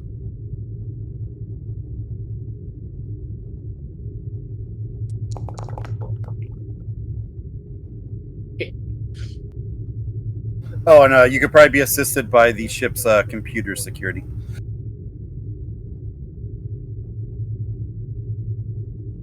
Computer security.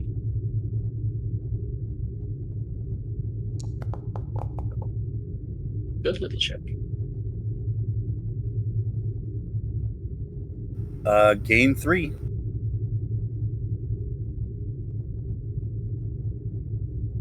All right, I think I'm just going to narrate this one. Yep. All right, so you begin to run the simulation, simulating Cardassian ships entering the system. And as soon as they enter into the minefield, the first group of mines explode. Basically rendering the Cardassian ships almost instantaneously destroyed, thus causing their ships to go through secondary explosions, as their warp cores blow up and all that. And then you notice something rather interesting.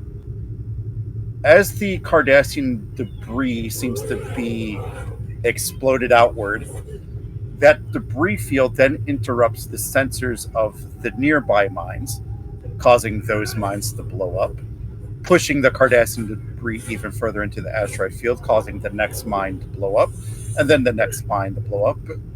Continuous, and continuous. Given that the mines have also been enhanced with their yields, as the chain reaction goes, you also notice that the Maquis base in the center is also seemingly destroyed in your simulation.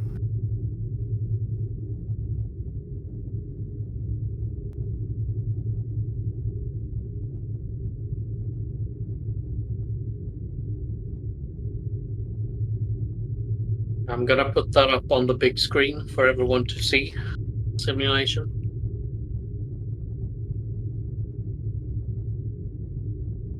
Apparently they want to make martyrs of themselves.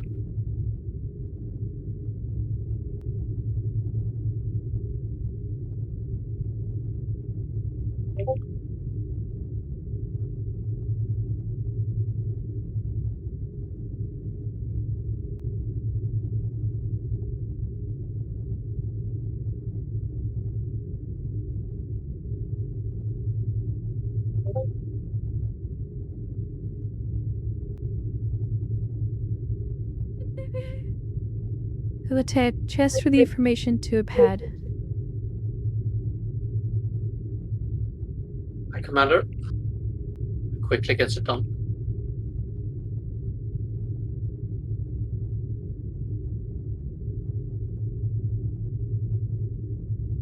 I could start trying to make efforts to disable the first group of mines. If we destroy them, they won't immediately activate once the Cardassians arrive. And if we're lucky, the Navajo will have dissuade them going further into the minefield to activate the remaining groups.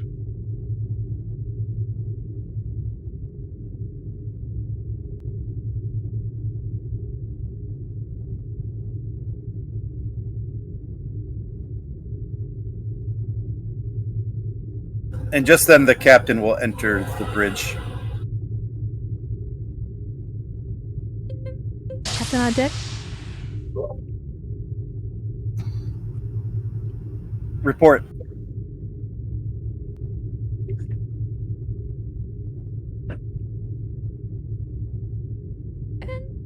We are headed towards the Maquis base.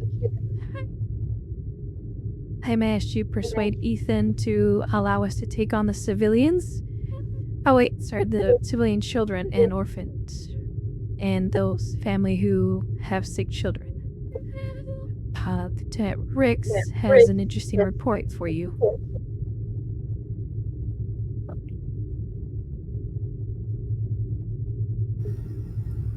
Lieutenant? Yes, sir. It appears this minefield is designed to act as a sort of, well, to use a Earth metaphor, a domino system. The mines are clustered into groups on asteroids deployed across the system. Once the Cardassians arrive, the first group of mines will activate and destroy the Cardassian ships. Subsequent secondary explosions from the Cardassians will activate the remaining clusters of mines, which will eventually lead to the destruction of the Maquis base.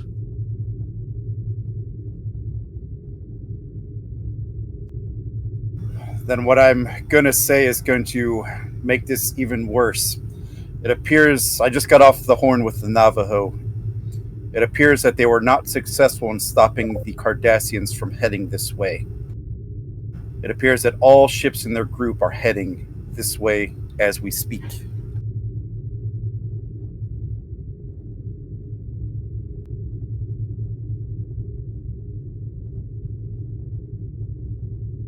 Captain, I can't start work on trying to disable the first group of mined asteroids. However, should the Cardassians arrive and move deeper into the system, I don't think I will be able to disable enough for the mines not to go off.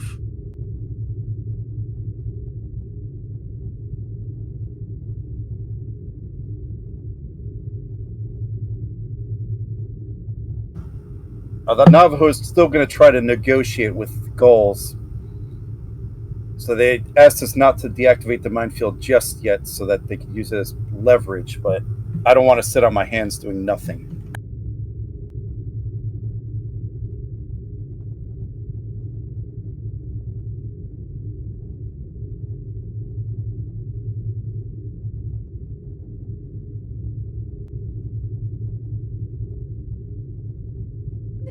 Sir, we are approaching the outpost now. If those mines go off, we could be caught in the wake of all this.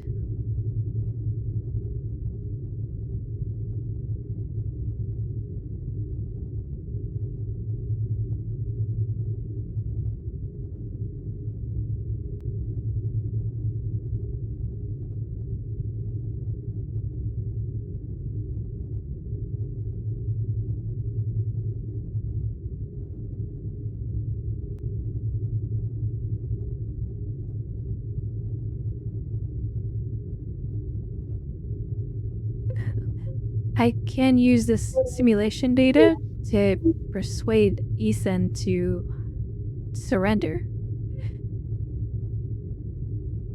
At least some of the Maquis to surrender. Ethan didn't strike because one did not go on this as a suicide mission.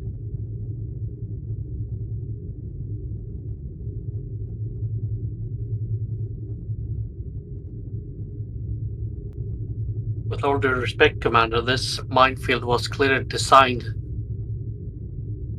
to, in the end, destroy the Maquis base.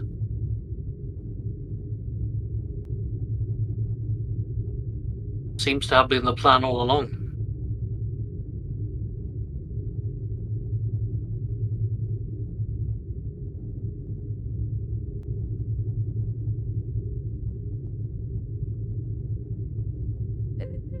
We at least have to try, Lieutenant.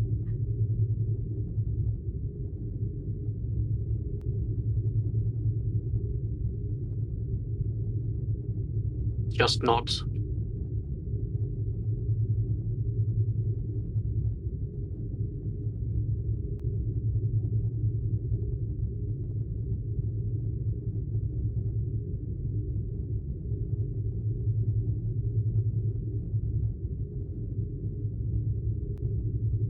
All right, so this is kind of out of game. Since I'm technically playing the captain, I don't want it to be where I'm dictating what you guys do. So, just kind of like how I played it last time. Like, you guys tell me what you're planning, and then the captain will just go with that. Well, Rix has at least offered to start work on disabling the first group of mines, or the outermost group of mines, I should say.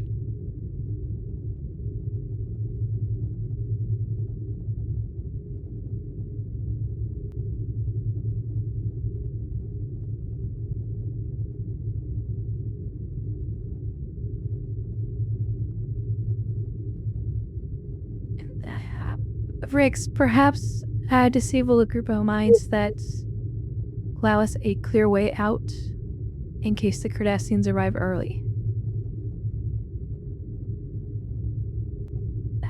And I'll Commander, I negotiate can't with guarantee Ethan. that I can do one of those things in time. You'll have to give me a priority if you want us to be able to escape, or if you want the Cardassians to have a slim chance of not activating once they arrive. I don't think I'll be able to do both. Time. I believe it was difficult for us to detect the mines. If the Cardassians don't see it, even one group, Captain, to be honest, will disabling one group, they'll just prevent deeper, and the destruction of the fleet would still happen.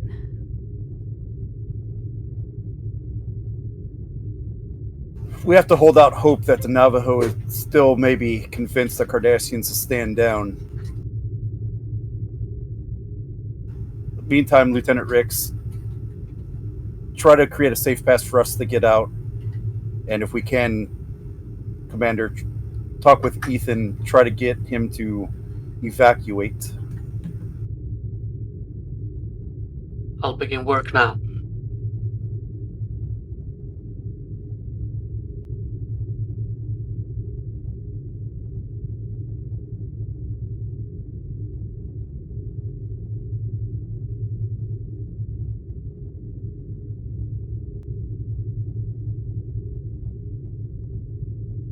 Seems that the stakes have just been raised on us again.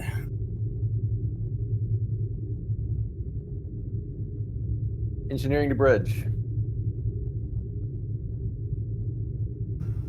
Go ahead, Commander. We received a signal from the Navajo. I'm reviewing it right now, but it looks like the chief engineer on board has sent technical instructions. Looks like it's a code snippet, some sort of signal that can potentially disable these new mines. Maybe en masse, Captain.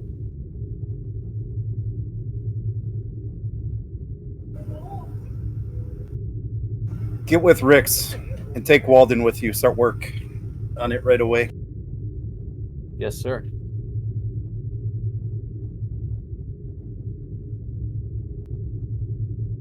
And Commander, try to talk Ethan down, I guess. Permission to be aboard the outpost when we do the transfer. Granted. Do what you need to. She nods and heads to the transporter room.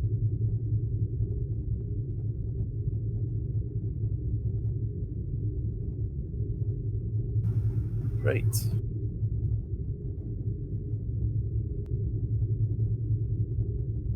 I think we'll head to engineering. I'll let you guys do that thing. I'm gonna be right back.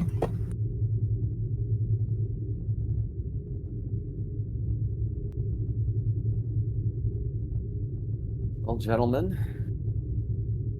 even though the Navajo may have been less than successful dissuading the Cardassian fleet, it does look like they sent over some rather useful information. After analyzing this, it looks like if we can embed this in these new mines, not a surefire solution, but looks like it gives us a much, much increased chance of potentially disabling these mines over a pretty wide area.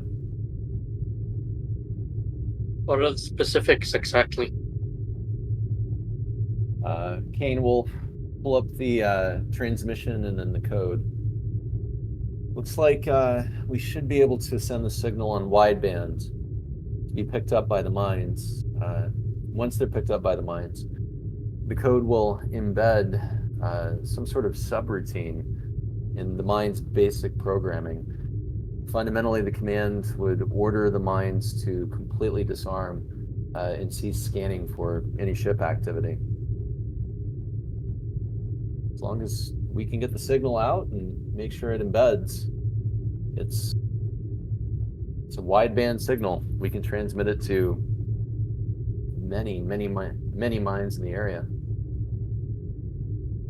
Well, all we need to do is transmit it to the control mine of each asteroid.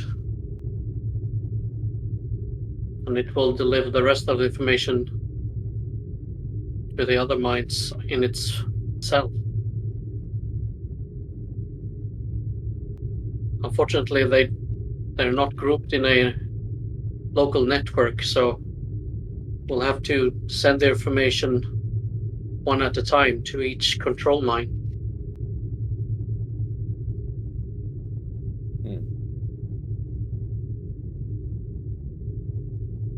Unless you have another suggestion of how to deploy the signal. Well, I can try to modify it to make sure that we hit the controls. To your point, Lieutenant, if they're designed in cells, there's no way to have the controls talk to each other through the network. But maybe, yeah, we can use the signal to hit a large number of controls and still disable many mines. Probably not all of them, but... Wait, could you create a network? Conceivably. The controls have the capability to talk to mines within their cell network. If we can get the controls to talk to each other somehow, then yeah, conceivably. Still going by the assumption that these mines are still having Federation operating systems, it should make the procedure a little bit easier. And it's not going against the nature of the mine to actually shut down, it's just connecting all of them first. What do you think, Commander Walden?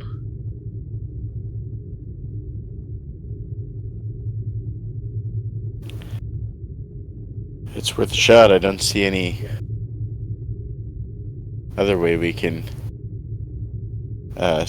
disable these all at once. It would be a painstaking operation to disarm them manually.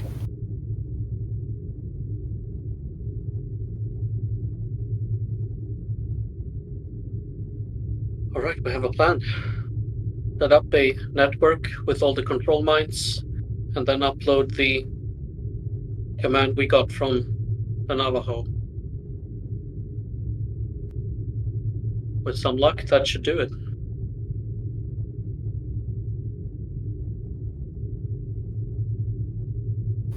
Once the GM gets back, we'll...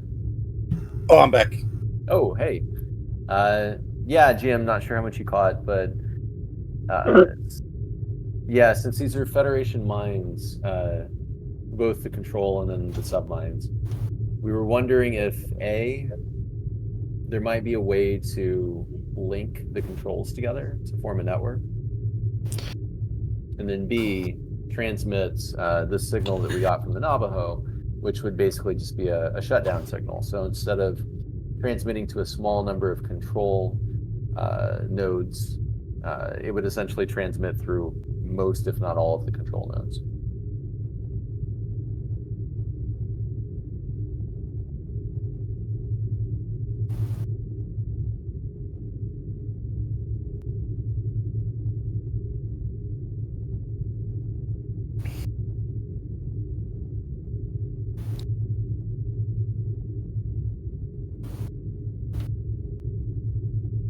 Okay, say that again. I got Yeah. it. No worries. So since the mines are grouped into like control and then submines, basically, like in cells, we were thinking if they're Federation design, then we might be able to reprogram the control nodes to not just talk to the submines, but also talk to each other, and then force a network between the control nodes. And then we could use the signal that we got from the Navajo to send a shutdown signal that should propagate throughout all the control nodes. That's the plan anyway.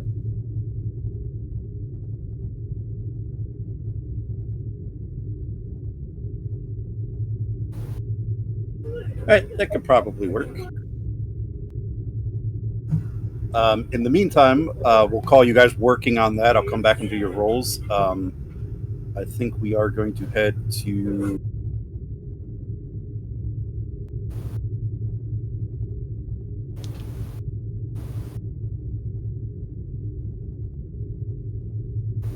back to the Maquis base.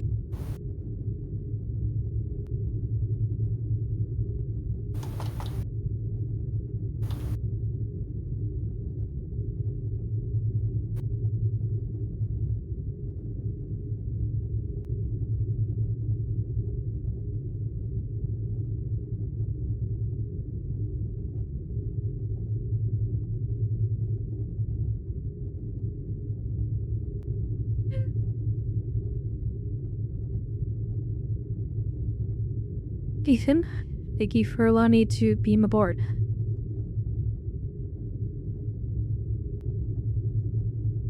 Well, it appears that the kids took a turn for the worst.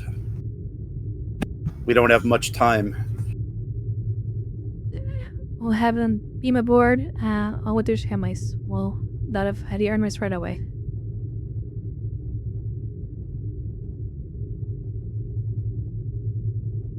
I was hoping to persuade you to listen. We took some scans at your handiwork, and, well, to start the evidence. And she hands him the data pad.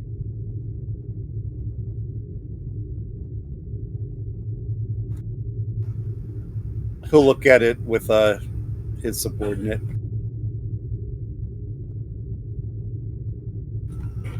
No way, this can't be right.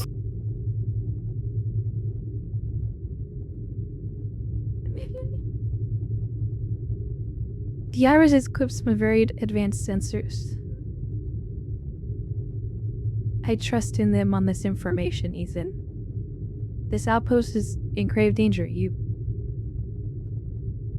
made this a death trap for you and your people.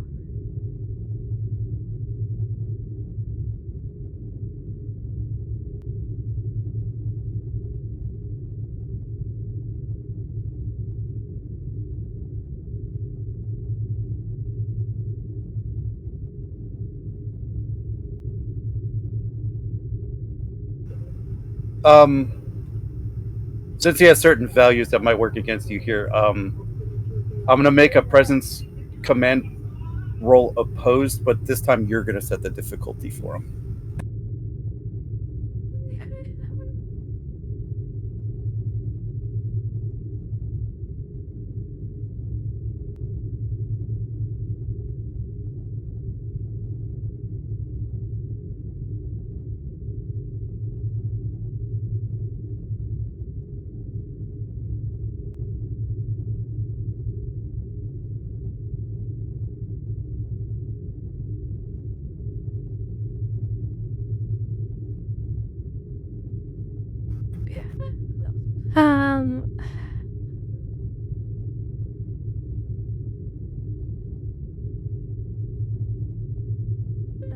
Will you take if I, from the last mission, the previous session, to gain a plain determination from daily intentions when I spent on Hugh, sometimes you had to take a leap of fate. This was unfortunately used to win down the infiltration portion to reroll. I used to hate.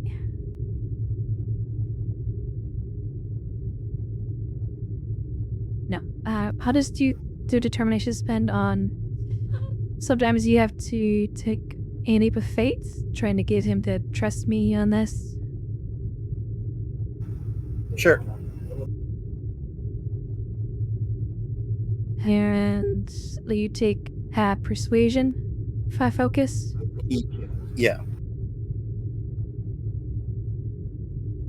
I will give you 1 threat, and I'll spend 2 momentum throughout total 4 days.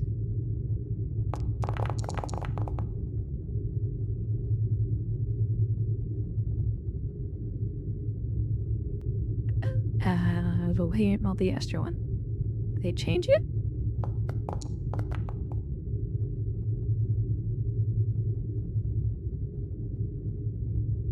Oh, I didn't click determinations, but that's why.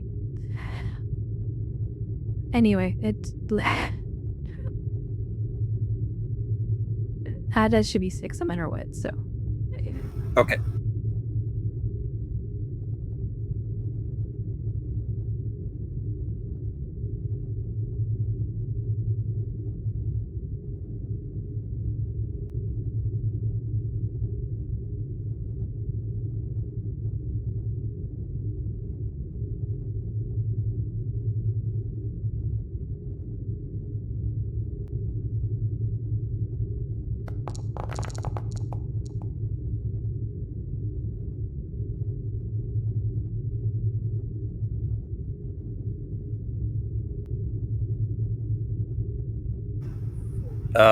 You said it was 6? Yes.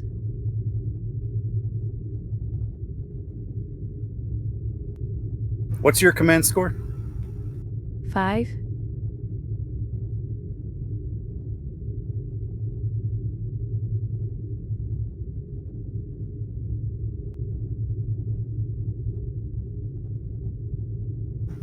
No. I just don't believe you. The numbers aren't wrong. They assured me that these were correct.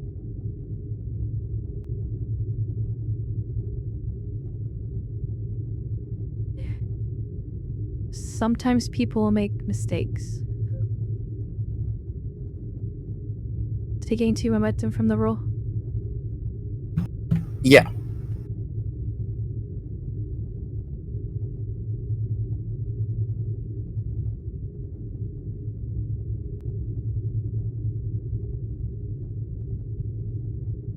Ethan.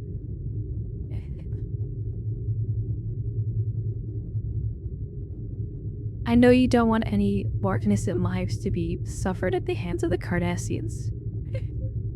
But in this, is it you're walking yourselves all into a grave? All quite who will continue the fight?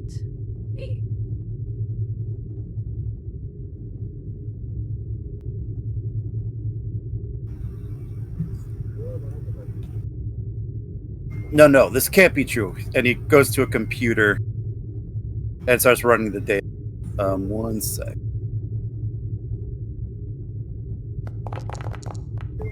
Give an opposed roll at a diff 4.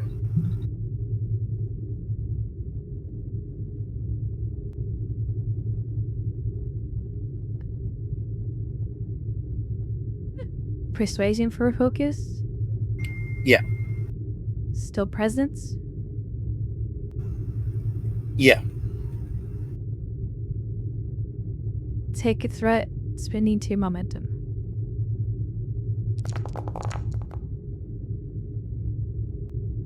I will be rolled 70.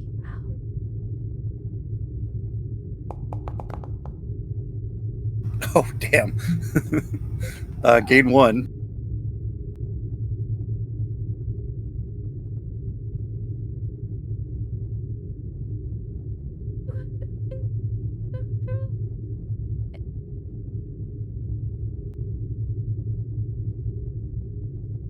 FYI, like, NPCs don't have stress. I'm doing like a little command thing. No, it's threat. He has his own personal threat, but Yeah. Well, it equates to the same thing. yeah. Because like I'm thinking like you're breaking down his resistance type thing.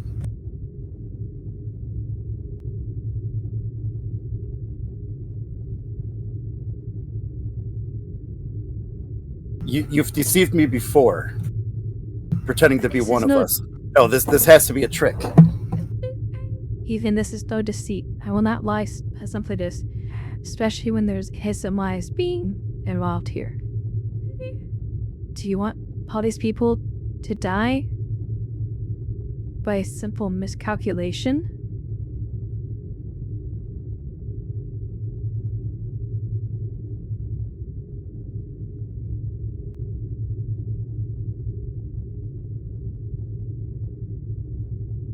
And we found the mines. What makes do you think the Cardassians won't see them? They are well hidden, but they may spot them too and find a way to deactivate them. I can't withstand an entire Cardassian armada.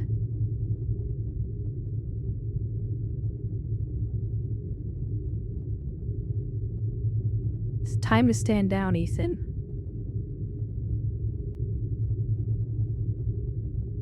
Please do the honorable thing and save as many lives as you can. That's our way. Cardassians could care less about your life. Give me a diff 3.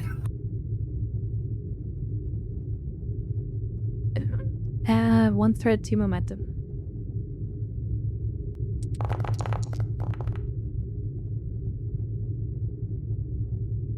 Gain 1.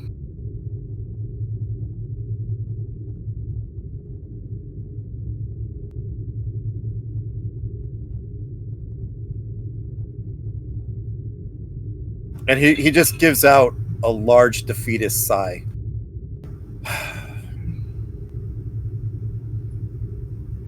Jogi, sound the evacuation.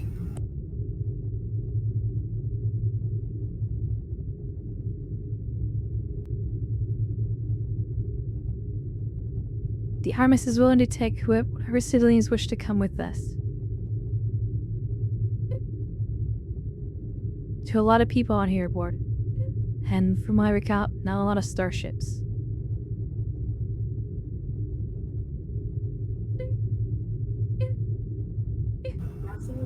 Take the civilian population with you, Commander.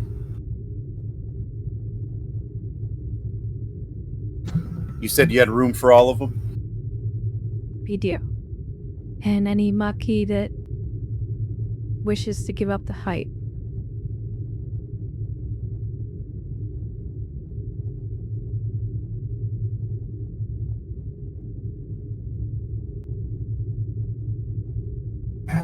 There you might not have many takers for terms of the Maquis.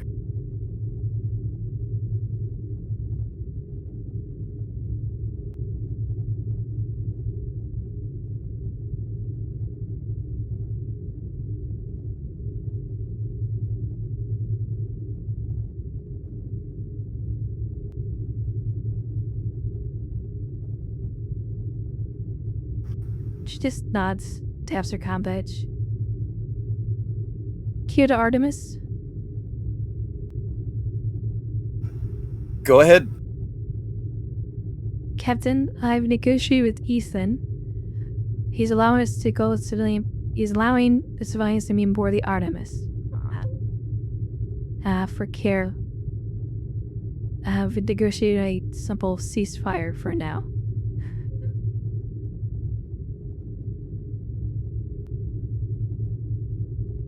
The Maquis will be abandoning the base, sir.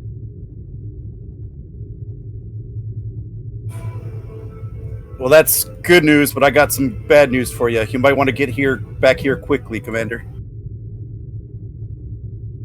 Understood. Clear out.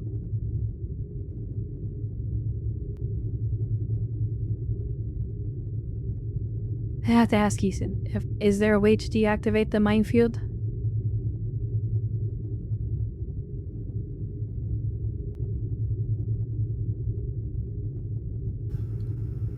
At this point, there's nothing that can stop it.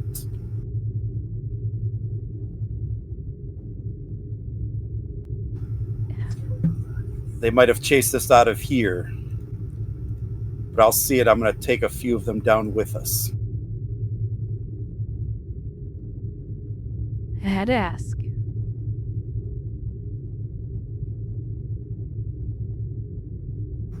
You might not be at war with the Cardassians now, Commander. But if you let them do these atrocities that they're doing to former Federation citizens, you will be soon enough.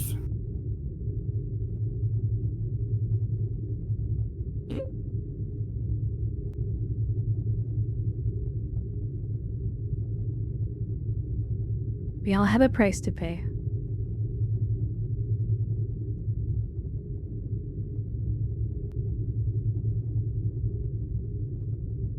She just nods and advice Artemis, one to beam out.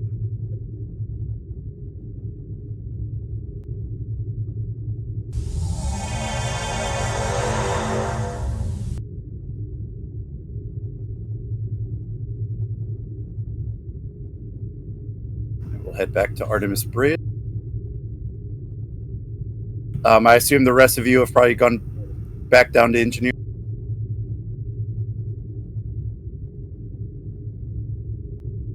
Yeah, we're still there, working on the network. All right, I'll get you guys in 1 second. Commander, I assume you're heading to the bridge? Yeah.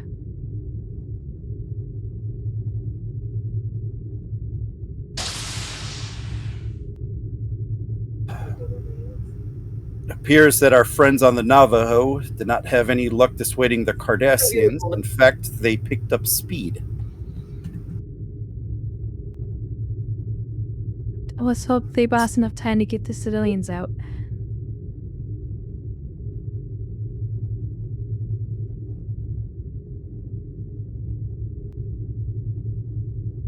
We estimate that we have less than 2 hours to get out of this. To get the civilians on board and to get out of here.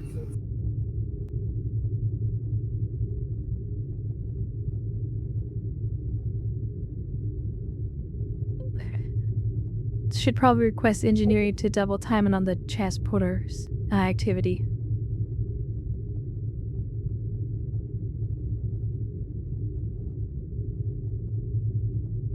All right, let's make it happen. And then we'll probably head down to engineering. I'll let you guys roleplay a little bit, and then I'll interject with the captain. But we'll let you guys roleplay a little bit while the commander was over there, and then I'll have the captain call down.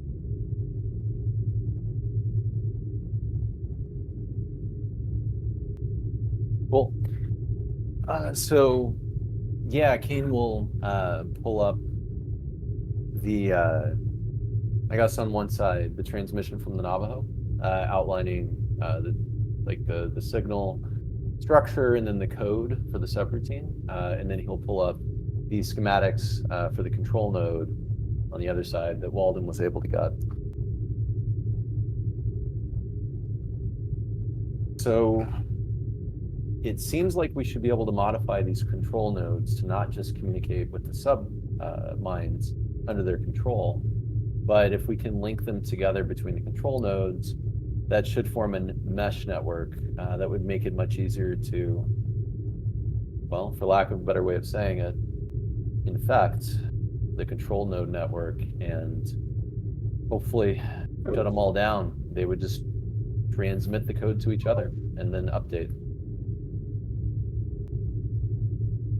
Perhaps we could use our prototype mine as a way in.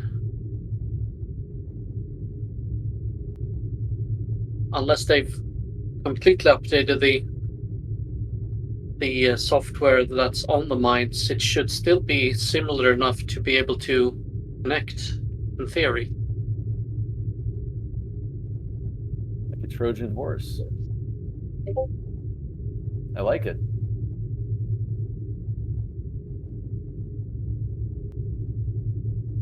I'll get it assembled again. I just disassembled it.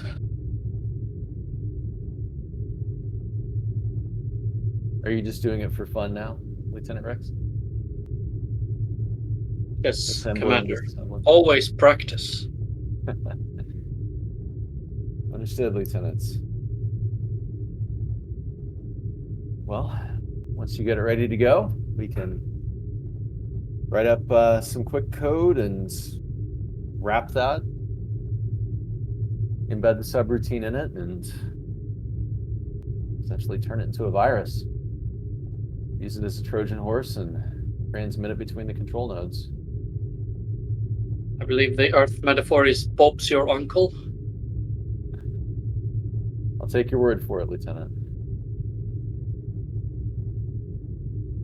Commander Walden, I think we could use your help to ensure that the signal is strong enough between the control nodes to propagate this code and spread it throughout the network. You're an expert with signals, after all. I think we can send the signal with a little bit of modification and have it get through to all of the control minds. It'll take a little bit of work, though.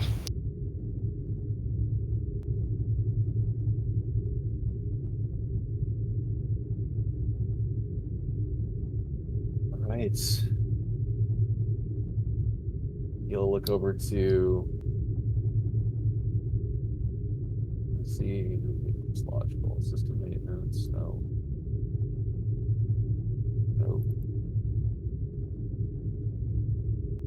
Yeah, you look over to May. Lieutenant, how good of a coder are you?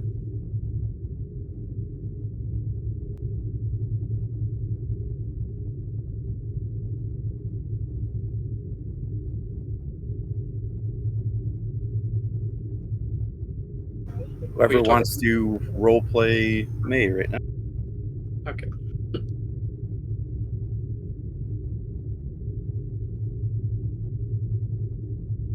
I think we only have one player who's not in the scene right now.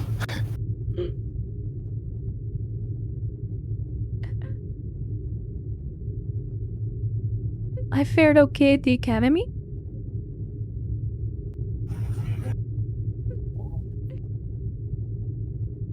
You and I are gonna hack something together.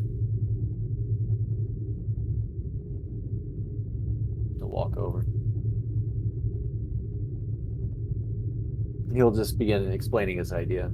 We'll want to take the Navajo subroutine and essentially wrap it in a worm structure.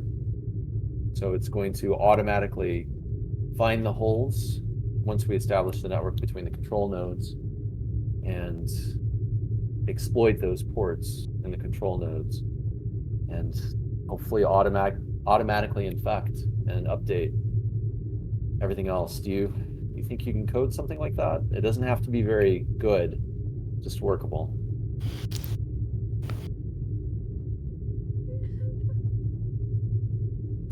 I will do my best, sir. Thank you, Lieutenant.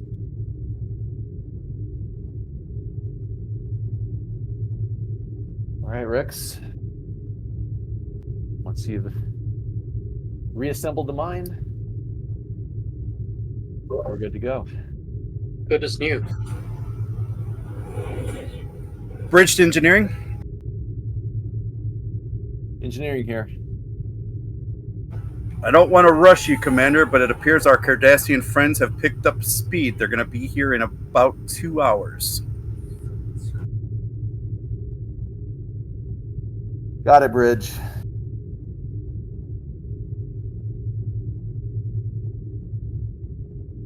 Right. You heard the Bridge. Let's double time it. Let's get everything ready to go. Remember, doesn't have to be perfect, just good enough.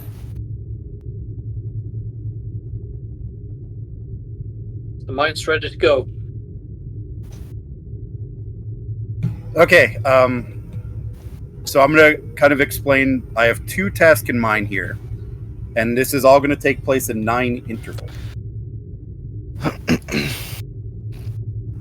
So there's 2. So I'll explain the task first. So there's 2 extended tasks. One to get the stuff with the mine set up, and then one with transporting the people off of the station. Both of those tasks are going to happen simultaneously. So like you'll do a roll for one and then a roll for the other, and they both happen at the same time. So you only have to spend so you only get one interval part for both rolls, if that makes sense. So you're gonna get both. So you're gonna do both rolls, and then you decide what happens with the intervals, if that makes sense. Hopefully, it does. I think so. So yeah, so you would roll for the mines, you'd roll for the transport, and then you decide what happens with the intervals.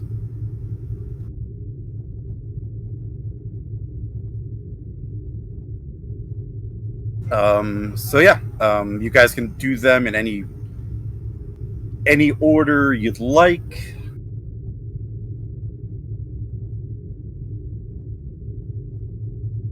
I figure the captain would probably be handling the transporter role, however. Probably with your presence, command or engineering. As I think you said you're ordering them to go faster, I think.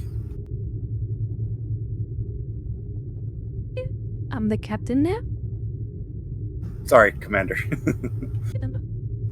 You could also delegate this task to whoever, other people. Basically, you guys could decide who's rolling.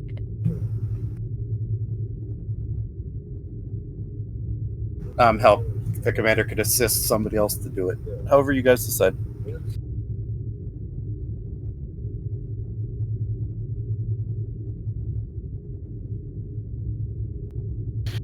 What was the first roll again, sorry? Or did you just give one roll? So there's two roles, basically. There's one to deal with the mines, and there's one to transport the civilians off the station. People can work and assist in either one of those. Hell, to make this easier, I'll just throw the commander down here.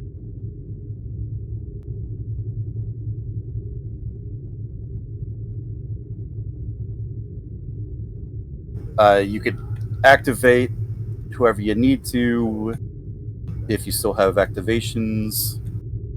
I'm not sure what your crew support is at currently. I think we should have 5 crew support, so.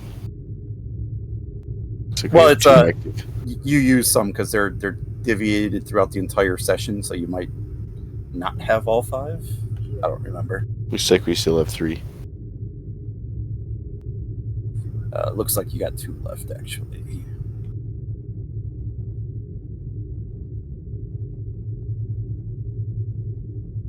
And then I will preface this by either way, the captain is probably going to leave the system at the end of the 9 intervals to not have the ship blow up.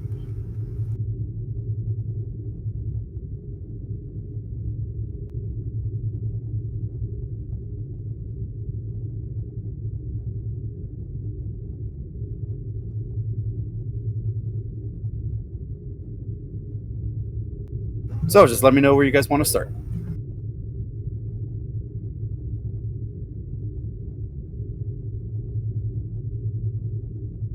I guess start with the transport.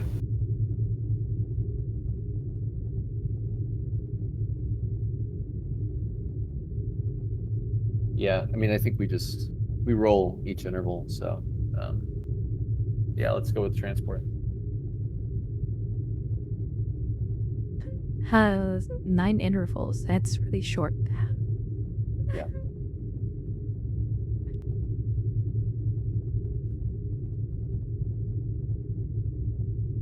Priority in my eyes is to save as many innocents as we can.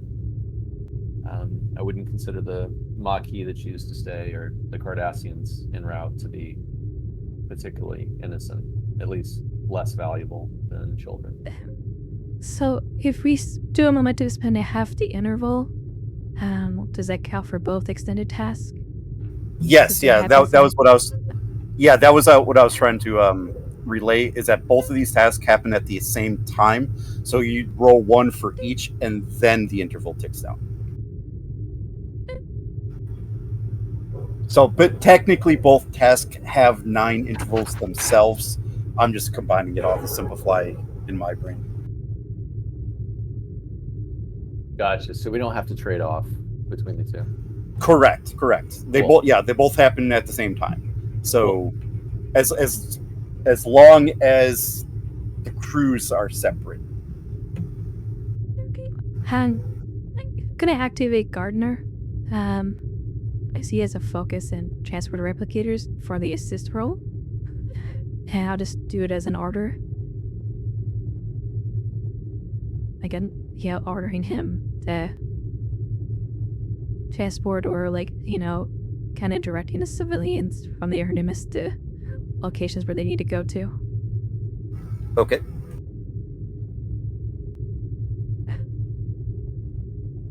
Is the ship assisting as well? Yes. I believe it's sensors engineering for the transport. Okay, so you told 2 days for that. Um, And then for the mines, how are you sending the signals? That's probably going to be communications, right? I would think so. Yeah. Yeah. So we'll go communications engineering for the mines.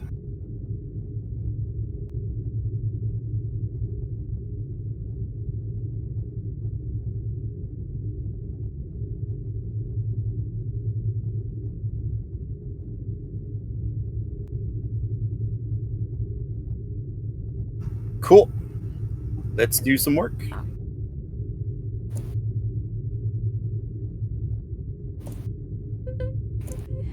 actually, I think it might be better if I assist.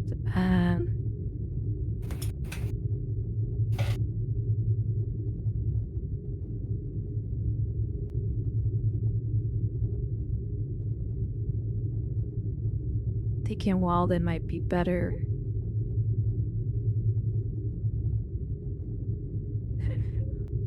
Walden, how do you feel about doing the transport roles? They're engineering or command, right? He'll be into the control engineering. Yeah, control engineering. Yeah, my control engineering's 14, but I haven't got any focuses. I'm not running a focus either. It's just I can do I can do a task roll real quick to create a trait that represents a plan, for plan of action, and you get 2 bonus momentum. And also lowers the difficulty by 1.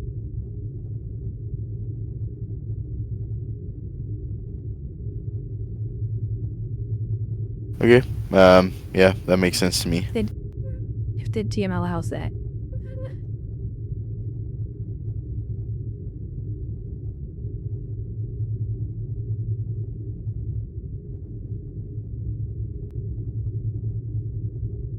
All right. So basically, you need to create a trait for a plan of action. Yeah. Yeah. Okay.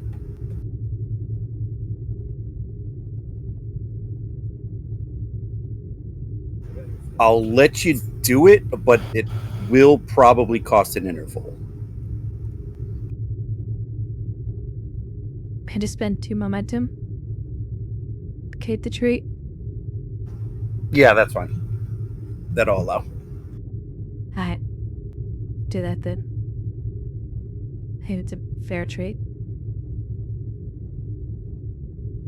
All right. So we'll call your plan of action that you do have set up a plan to help to. You've basically run drills. You have a plan in place for mass evacuations of civilians in a time crunch if you need it. So the crew is highly trained. So I will give you your plan of action for the transport role. Okay. So. He doesn't have a read all. So yeah, I I'll guess give you we'll some just type use- of advantage for the. I'll give you some type of advantage that you get to use for the transport roll. You get to decide when you roll it. Alright, well, I'm just gonna have Q then assist. Then Gardner's gonna do the main roll, I guess.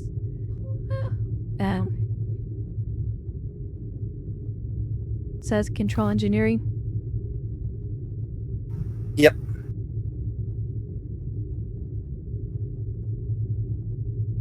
Okay. But I was gonna have Gardner do the role instead. Y'all have to assist, because at least he gets a reroll for the task. Sorry about that, Alden. Okay. Because I wasn't, yeah, because the way the rules read for 2E as, with supporting characters, like, I would have to choose either my main character to assist or use the supporting character as assist. I can't run both simultaneously type of a deal. So since I was allowed to spend the 2 momentum for the plan of action, it works out. I can just roll for Gardner.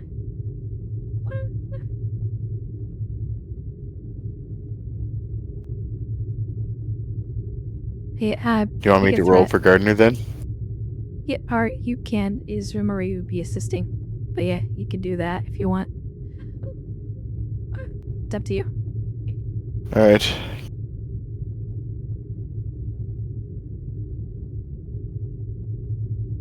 Well, engineering. Alright, control engineering.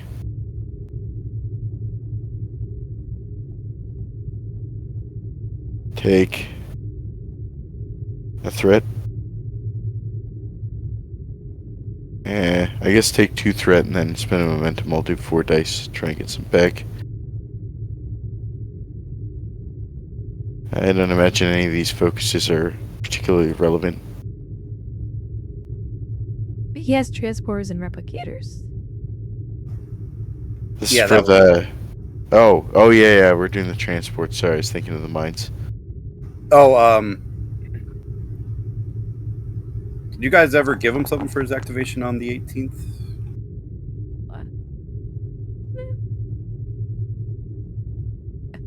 That was the value. There's a complication there. I forgot to put the Okay. complication up, but I'm going to use the reroll.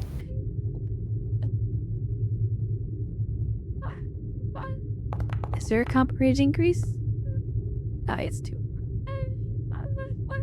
So, Alright, gain. Whoa, you rolled into a crit. Okay. I've Gain done 3. that twice. Complication, a crit this session. What's his engineering score?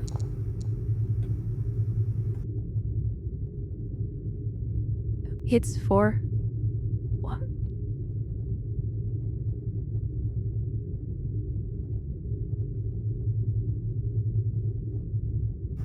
Alright, cool. So, right now you're doing 4 work on the transport rolls.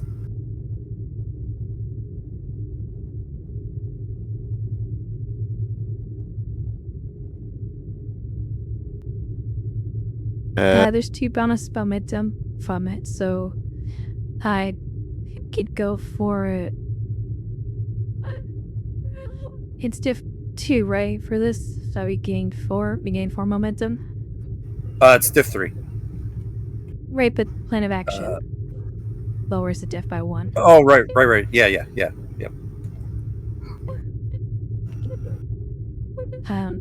So yeah, how we spend the bonus to do extra work? Does it cost 2 severity? To put us at 5, then a momentum to half the interval.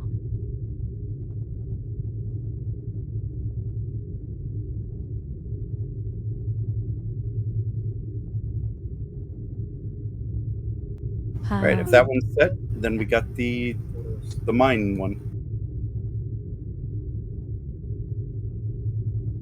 I'm thinking maybe spend 2 momentum for another extra work to bring up to 6.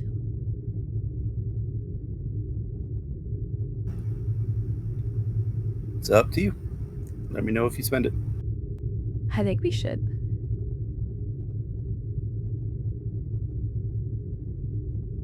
All right. Got 6 work on the transports, and you estimate that you very quickly got a quarter of the people out. Onto the mine. Oh, and feel free to interject roleplay into any of this.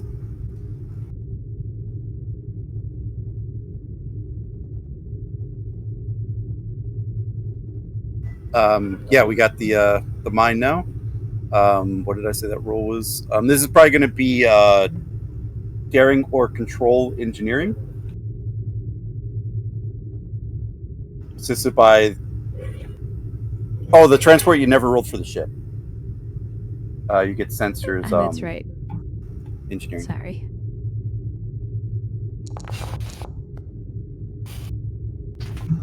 Gain one more.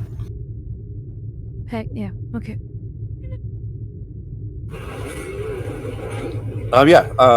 So to defuse the mine, this is daring or control engineering, difficulty 4, comp 2. Cool. Yeah, my daring engineering is 16. GM, will you accept a focus in computer systems? I will, because correct me if I'm wrong, but you're trying to reprogram the computers with a virus. Is that Correct, basically the yeah, gist of it? Essentially, yeah, infected with the virus. Yeah, I'll give it to you. Awesome. And remember, you get one free assist. You can spend a momentum to get another assist from somebody, and then you also get the ship assist. Walden can assist, probably with that task. Perfect. Yeah, I already spent my determination. This isn't really repairs to the ship, so I don't think any of my talents would apply. Let's see here. Yeah, I'm not really pushing the ship either. Okay, yeah, take a threat. Roll dice. Yeah, I don't like having enough not to cover the... Yeah, damn it. Alright, I'll reroll one.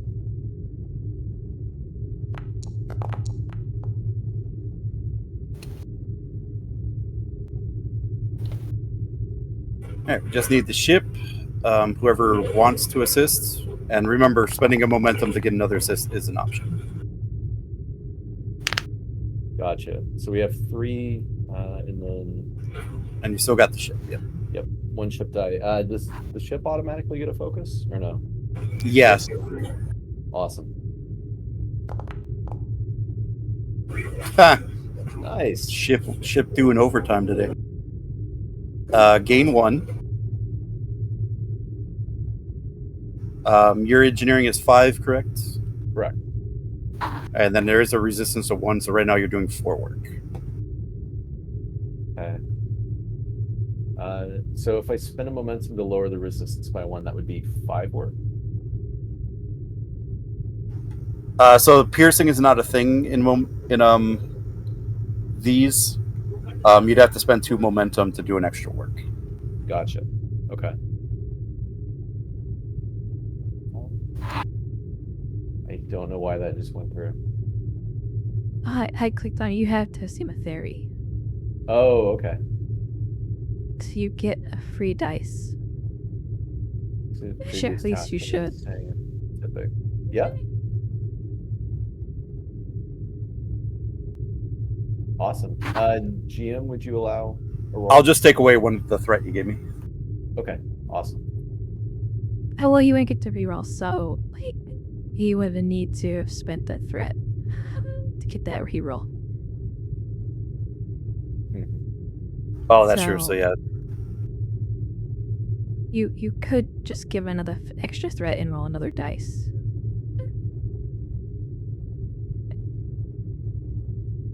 Next time it'll come up. Okay, cool.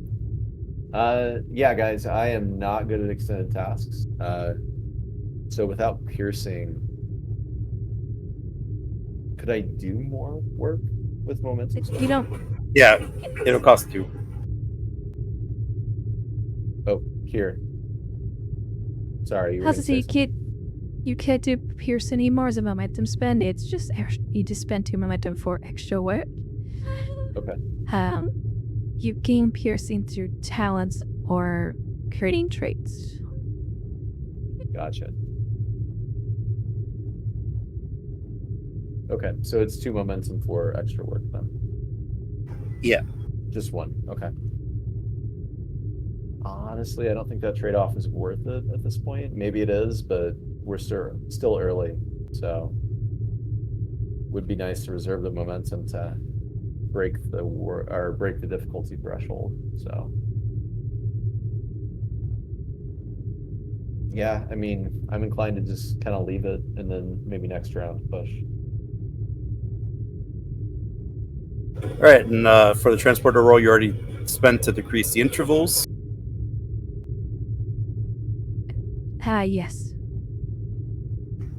So with the transporter roll,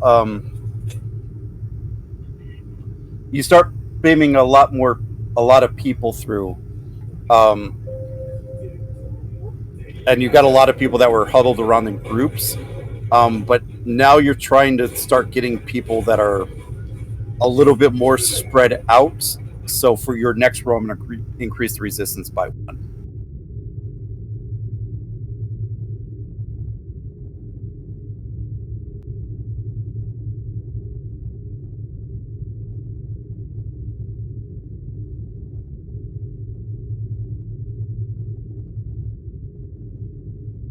Probably want to.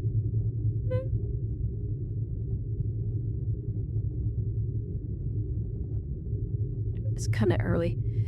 How you rolling again, Walden? For that?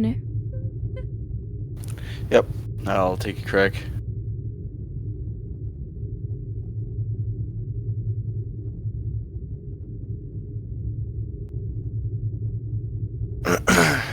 How about a determination spend on the value don't screw up? I would wait for that. We're still pretty early into this. I was just going to use it to drum up a bunch of momentum.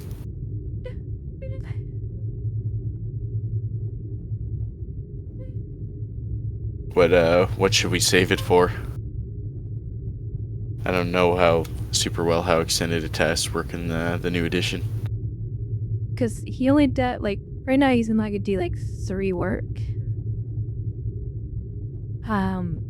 If he's seeds, and then whatever momentum we could throw at it.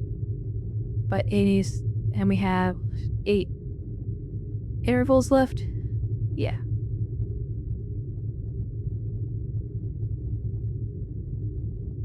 So I'll just be cautious. I want to save it in case the difficulty increases further, as we're doing multiple extended tasks. So, plus you have to, I still have to give him threat for an extra dice. Penny away. Okay, is only difficulty 2. I'm already throwing a lot of dice at it, as it is. So I would wait a little bit longer.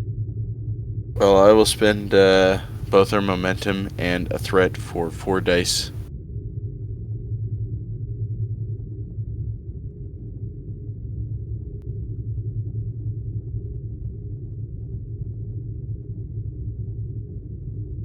Okay.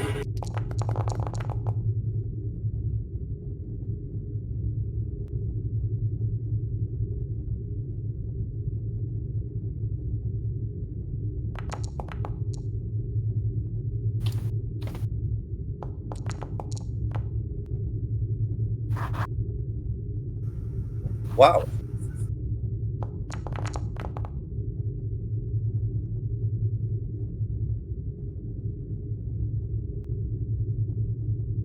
And I believe there's still 2 complications, right? Even after the reroll? Yep. So 5, 7 successes and 2 complications.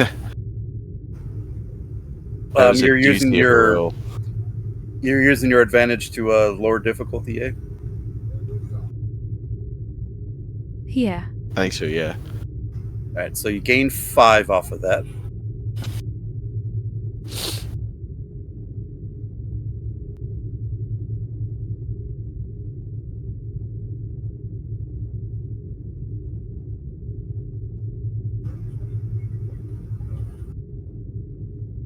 Okay, Do the results stand? Yep. That's it. All right. Right now you're doing 3 work. So put you at 9 on the work track. We have the 2 bonus, so to get to bring it up to 10.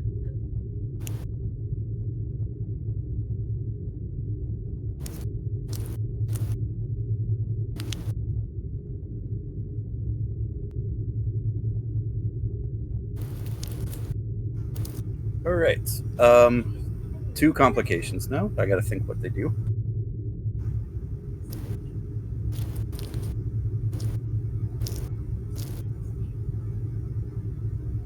Okay, I got it. So with the complications, it almost seems as you're looking at your sensors and all that there seems to be like kind of a mass panic happening on the state on the Maquis base. So this is going to increase your intervals for these 2 tasks by 1. So the intervals would be 3 for this next task. Still could be reduced, of course, but the next one will cost you 3, as it takes longer to try to get through this next portion of people. Well, we'll just spend the 1 momentum for the extra interval. I'll reduce the interval, sorry. Right, and then you probably got half of the civilian at this point. Half of the civilian population at this point. Back to the mine. I'm sorry, I didn't catch. How much was the spent for an extra interval? You could spend a momentum to decrease it by 1. Just 1 momentum. Okay. Gotcha. Okay.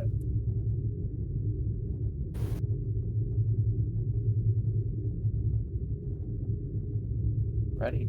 So I think with the testing theory, first bonus D20 you purchase is free. So, okay. Take a threat for die reroll and then take a momentum for 4 dice. Focus and 2 complication range.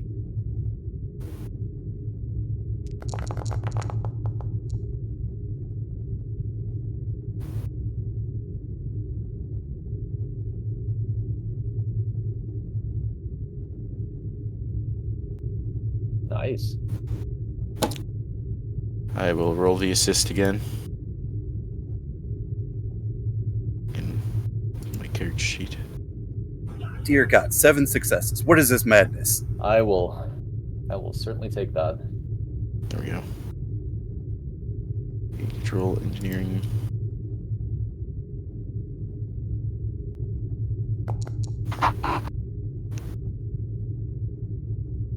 Should.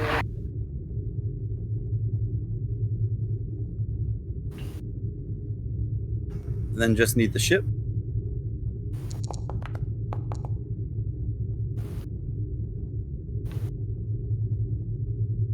10 freaking successes. So you gained 6 momentum, so I think you're at 4 float, if I'm not mistaken. Can we put that all into extra work still? Is that still a thing? Yeah. So you could do 2 extra work, basically, with the 4 float. Perfect. Well, or you can use it to make traits, or, there's options. Yeah, we could do the trait for piercing. I'm curious though, like, if it's 1 momentum for half an interval. Here, I think you said it's not repeatable. We can only do that once, or Yeah. okay. I say we do that because, if I create a trait, my operations manager pack, superpower or whatever is, if I create a trait, anyone who benefits from that trait while I am present may re-roll a d20. So could I create a technological trait that we've like improved the like transmission of our virus, like now that we've sort of gotten in? Yeah, I could let you do that to cut through the resistance. Okay, yeah, and that'll cut resistance. Perfect, and then you'll get an extra re-roll then from my superpower there. Perfect.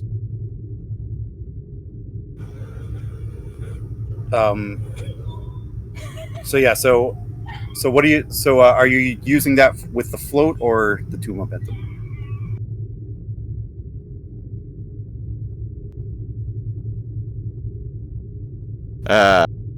Sorry, suggesting like, should we spend the 4 momentum for the extra work and then do 2 for the trait, or just do 2 for the trait? And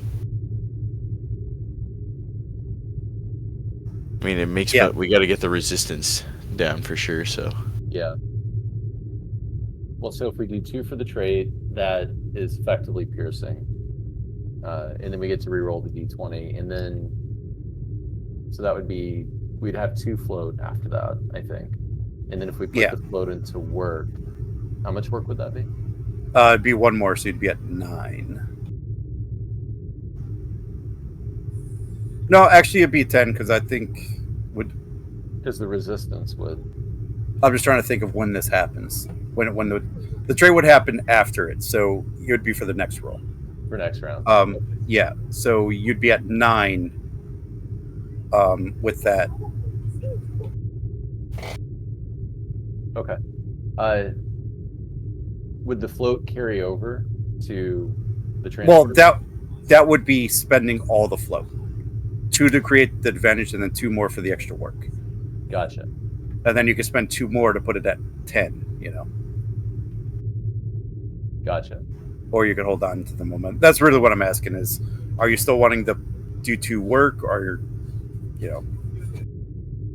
Yeah. Well, I mean, if the resistance kicks in next rounds, like the momentum spend would be more efficient to carry over to the transporter, and then just try to take what we can. Okay. Yeah, I say vote 2 for the extra work, and then 2 for create and then keep our 6 momentum for the transport roll.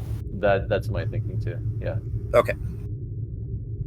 All right. So you're at 6 intervals after that roll. You definitely got half of the civilians off of the station now. We halved it earlier, so Yeah. I just don't. Does it round up or does it round down? That was my only question.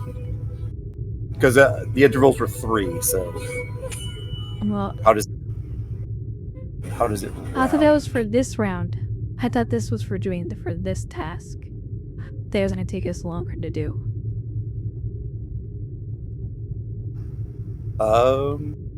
I use it for the last task. Just because you got 2, you had all the complications for that task, so I put it on that task.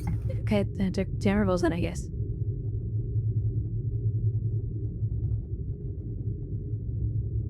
All right, but since you got half of the civilians off,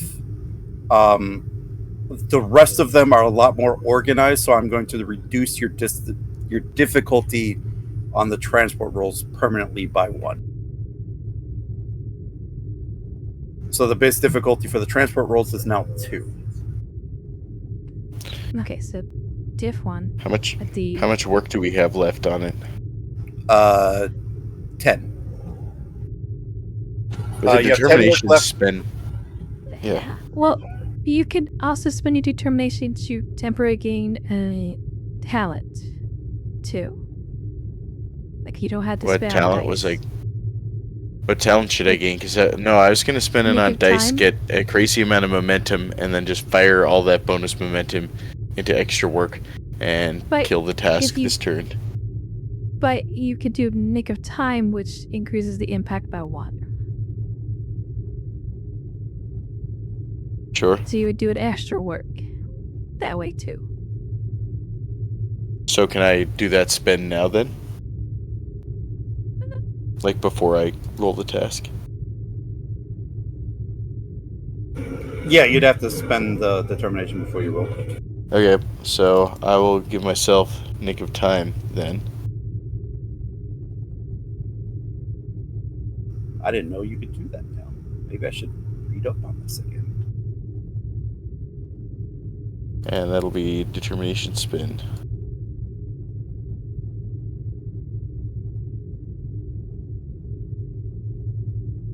Which also activates the species ability to give us which gives us 1 momentum. Oh, Faith of the Heart? Yeah. So I'm going to so nick of time you said reduces or increases the effect, right? So we get more work. Get 1 extra work, essentially. 1 Yes. extra work. Alright, I'm going to spend a momentum and a threat, and that bonus momentum from Faith of the Heart to roll 4 dice. How much do I get? 1 for bold. And then, yeah, 1 momentum in the float.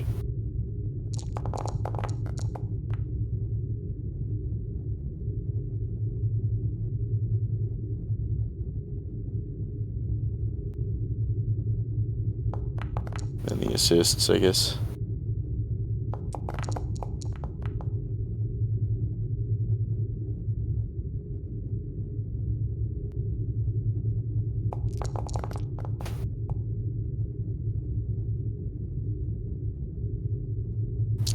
So, should be 4 momentum. 3 float. Let's see. 1, 2, 3, 4, 5. It's effectively a diff 1, so you gain 4, yeah. So, how much? And you get 2 bonus.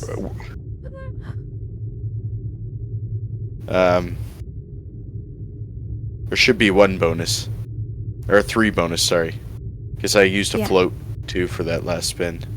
Yeah, 5 bonus total. 5 flute, technically. Dear God. Fine, we're doing what, So- 5 work? Yeah, spend all the float into extra work, I guess. So you had 5. So if you spend 1 more, you could do 3 extra work. Yeah. Well, if we have 5 float, We could spend drop is to 1 momentum and complete the extended task plus then half the interval. And now That is deplete our true. momentum pool, and that would complete the transport roll. That is true. might as well do that. Yeah, let's kill this task. All right. Then we just gotta finish defusing the mine. Same rule for that. No momentum. Okay. Give me the threats. Well, you're getting 1 threat for bold We get it. engineering. Keep in mind, we get a reroll, a free reroll as well. Yeah. Or you get 1. Yeah. I assume this applies to myself as right. Any character who benefits from that trait while you are present in the scene may reroll a d20. Would I not be a character that benefits from the trait? I think you would, right? Okay.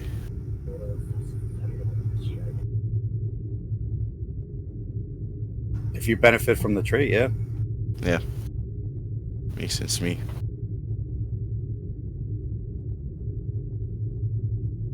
Remember, you do have the option for a free dice roll, and then your reroll is free too. So, I guess you could get 2 rerolls if you give me 2 threat.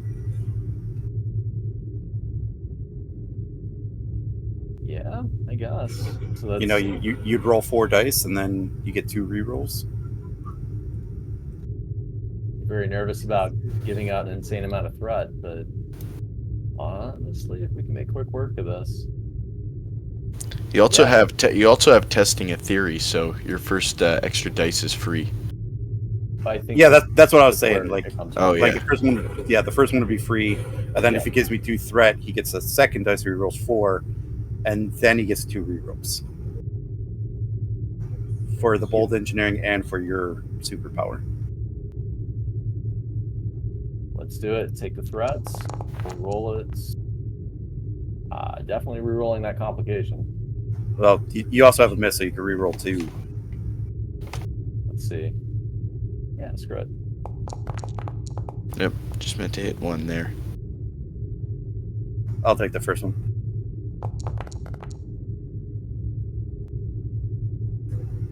And then just need ship. Communications engineering. 6 successes. So 8.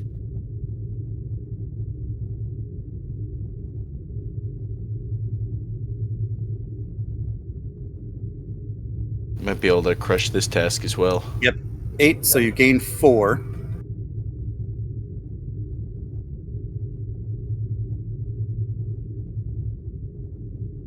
How much work was left? I said resistance was gone for you guys on this roll, right? Right. Yeah. 6.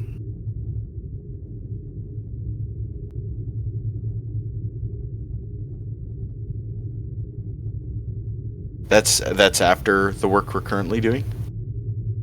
Yes. I'd say just snowball the momentum, do 1 more roll, and then... Yeah. Try to crush it. Yep. Yeah. So you can I use do all like those having- momentum for extra dice, and we have good stats for this roll. For sure. Yeah, and I do like having a bit more momentum in the bank in case we need it for this roll. All right. Okay, since I have threat.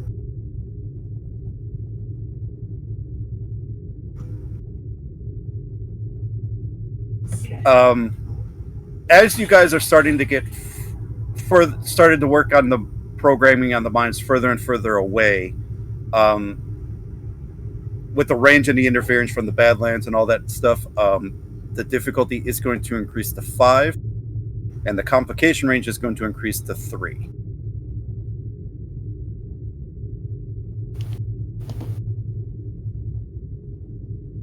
Damn. Okay. Good thing we have, like, so many free rerolls. Yeah. Thank God. 2 free rerolls. And because the transporter task finished early, I'm going to give you 1 more free assist, so you get 2 free assists from people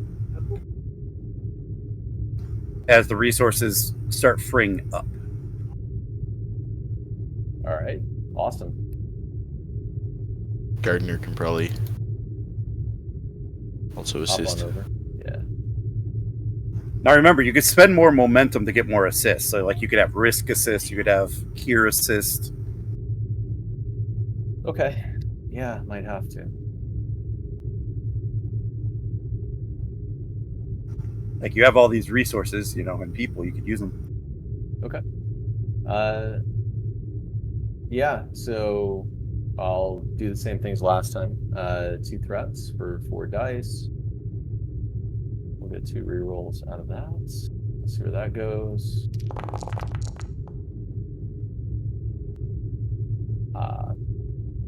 Yeah, I'll reroll 1 of those. I'm a bit paranoid about a complication at this point. Oh, I'll take it. Control, engineering, focus, range 3.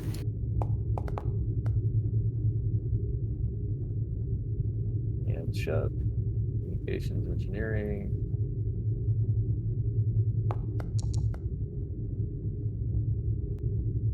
Did not do complication correctly, but I think we're okay. All right, like I said, you get 1 more assist. Wants So to Rick's do can that do it. extra assist. Kira can do it. Rix, have you rolled yet for this? No, I haven't. I don't know Well, if I'm a little bit out of my depth here. Do you want to roll for Gardner if Yeah, I you can don't do want that. Ricks to take over? I can roll for Gardner. Unless we have any other better activated engineer supports. Not that I know of. Thanks, Carl. So what am I rolling? It's a control engineering comp range of 3. Assist.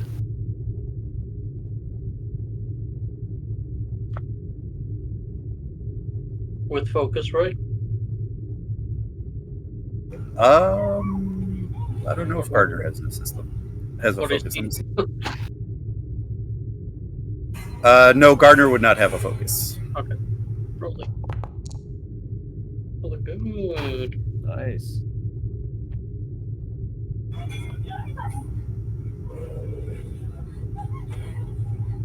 Is that 11?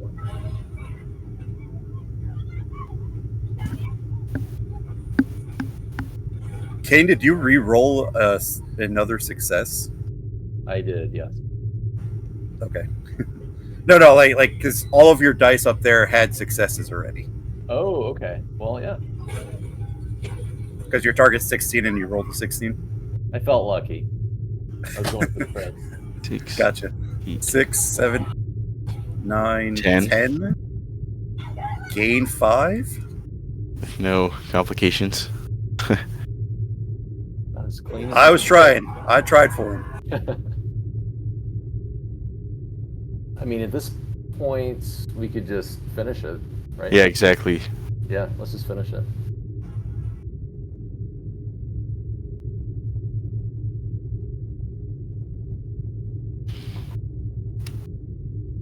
Yep. So you prepared the signal. So at your command, you could send a signal out to all the mines to activate your signal, and as well as you got all the people transported off of the colony, and you probably did it in under an hour, or a touch over an hour.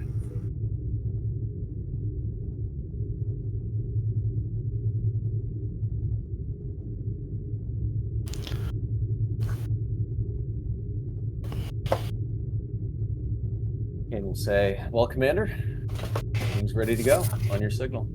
Well, I guess the captain's, but...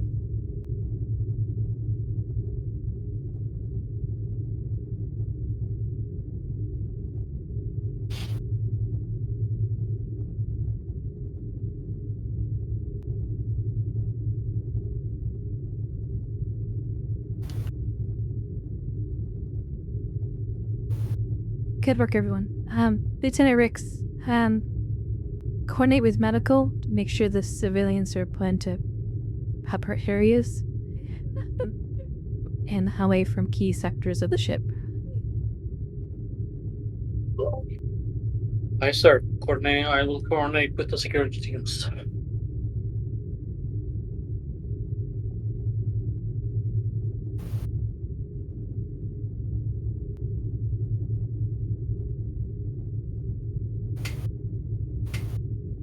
Kira's gonna head to the bridge and inform the captain.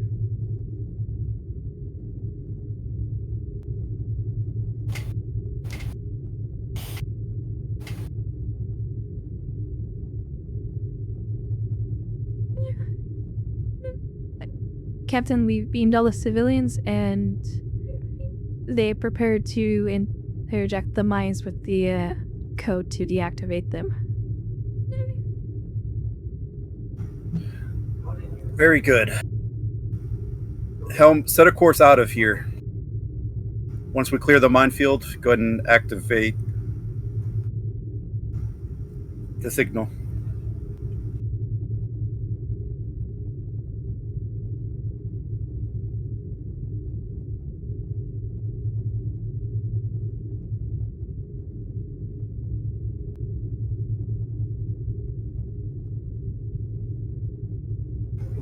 Right. Is there any other role play we'd like to do before I narrate the end here?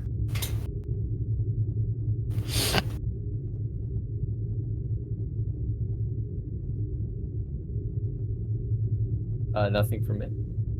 I say go for it.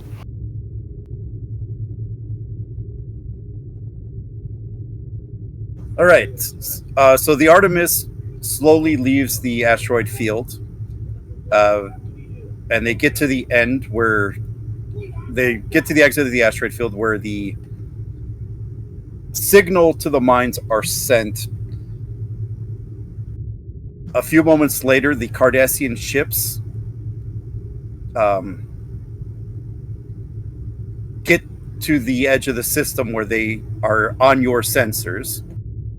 We could probably throw everybody on the bridge for this. And as the first Cardassian ships enter the minefield, the sector that they are in, you detect that the mines there activate.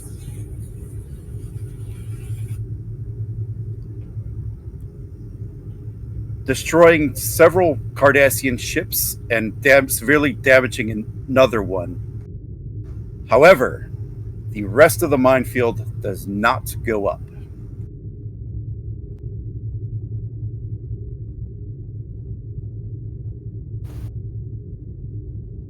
Oh yeah, let's go to that fancy map thing that Prax made.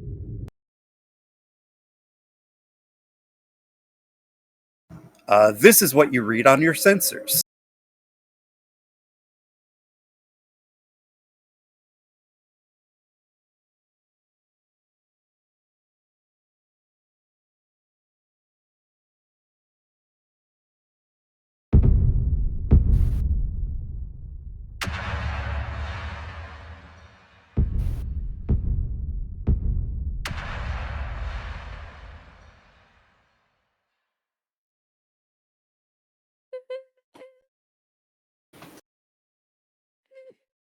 Oh crap, they blew me up. So I saw my avatar there.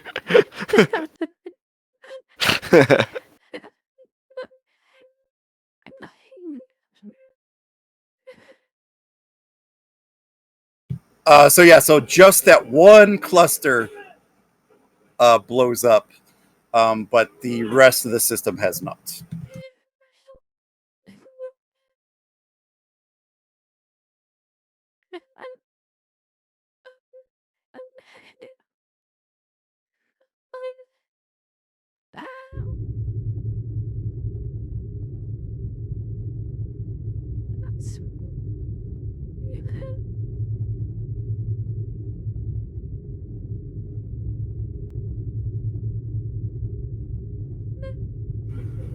Anything else anyone would like to do?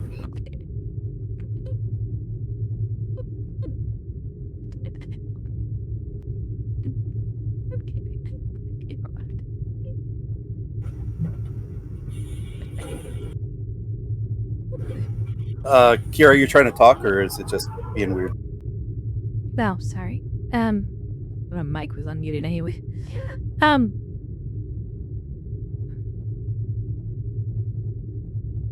There. Any life signs on board those Cardassian vessels?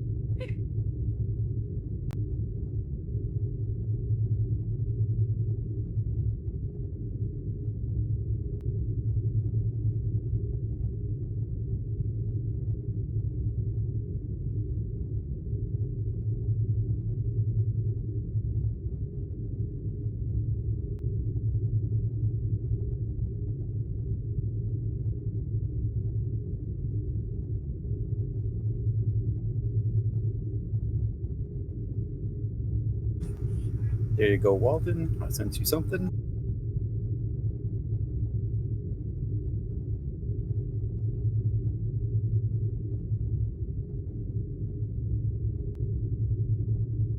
Sorry, what was the question again?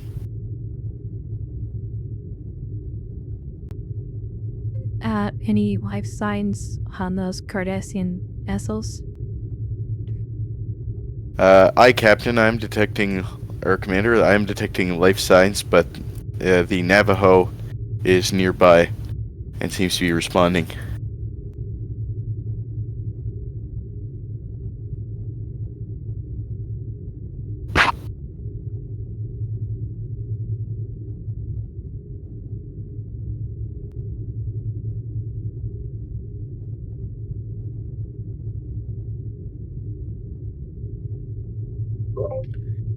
Did we stay in assist, Captain?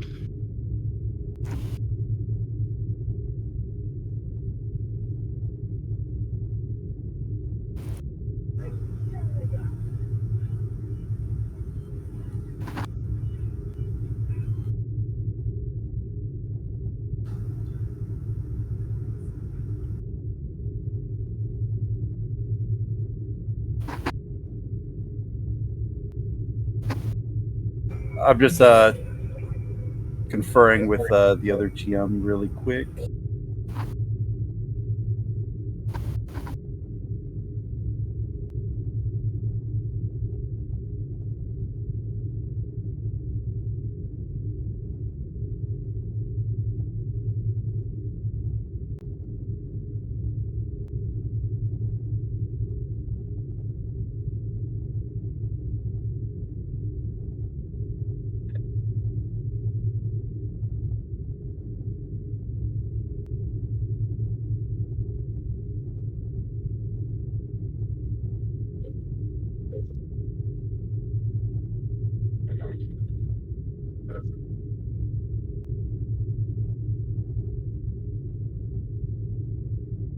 I just want to confirm something before the captain gives the orders here. I'm just trying not to leave loose ends. Okay, cool.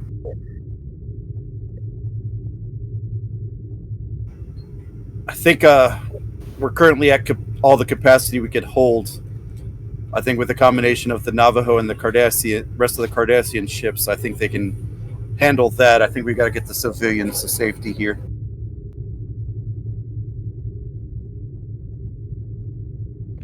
Copy that. Helm, set a course for Deep Space Nine.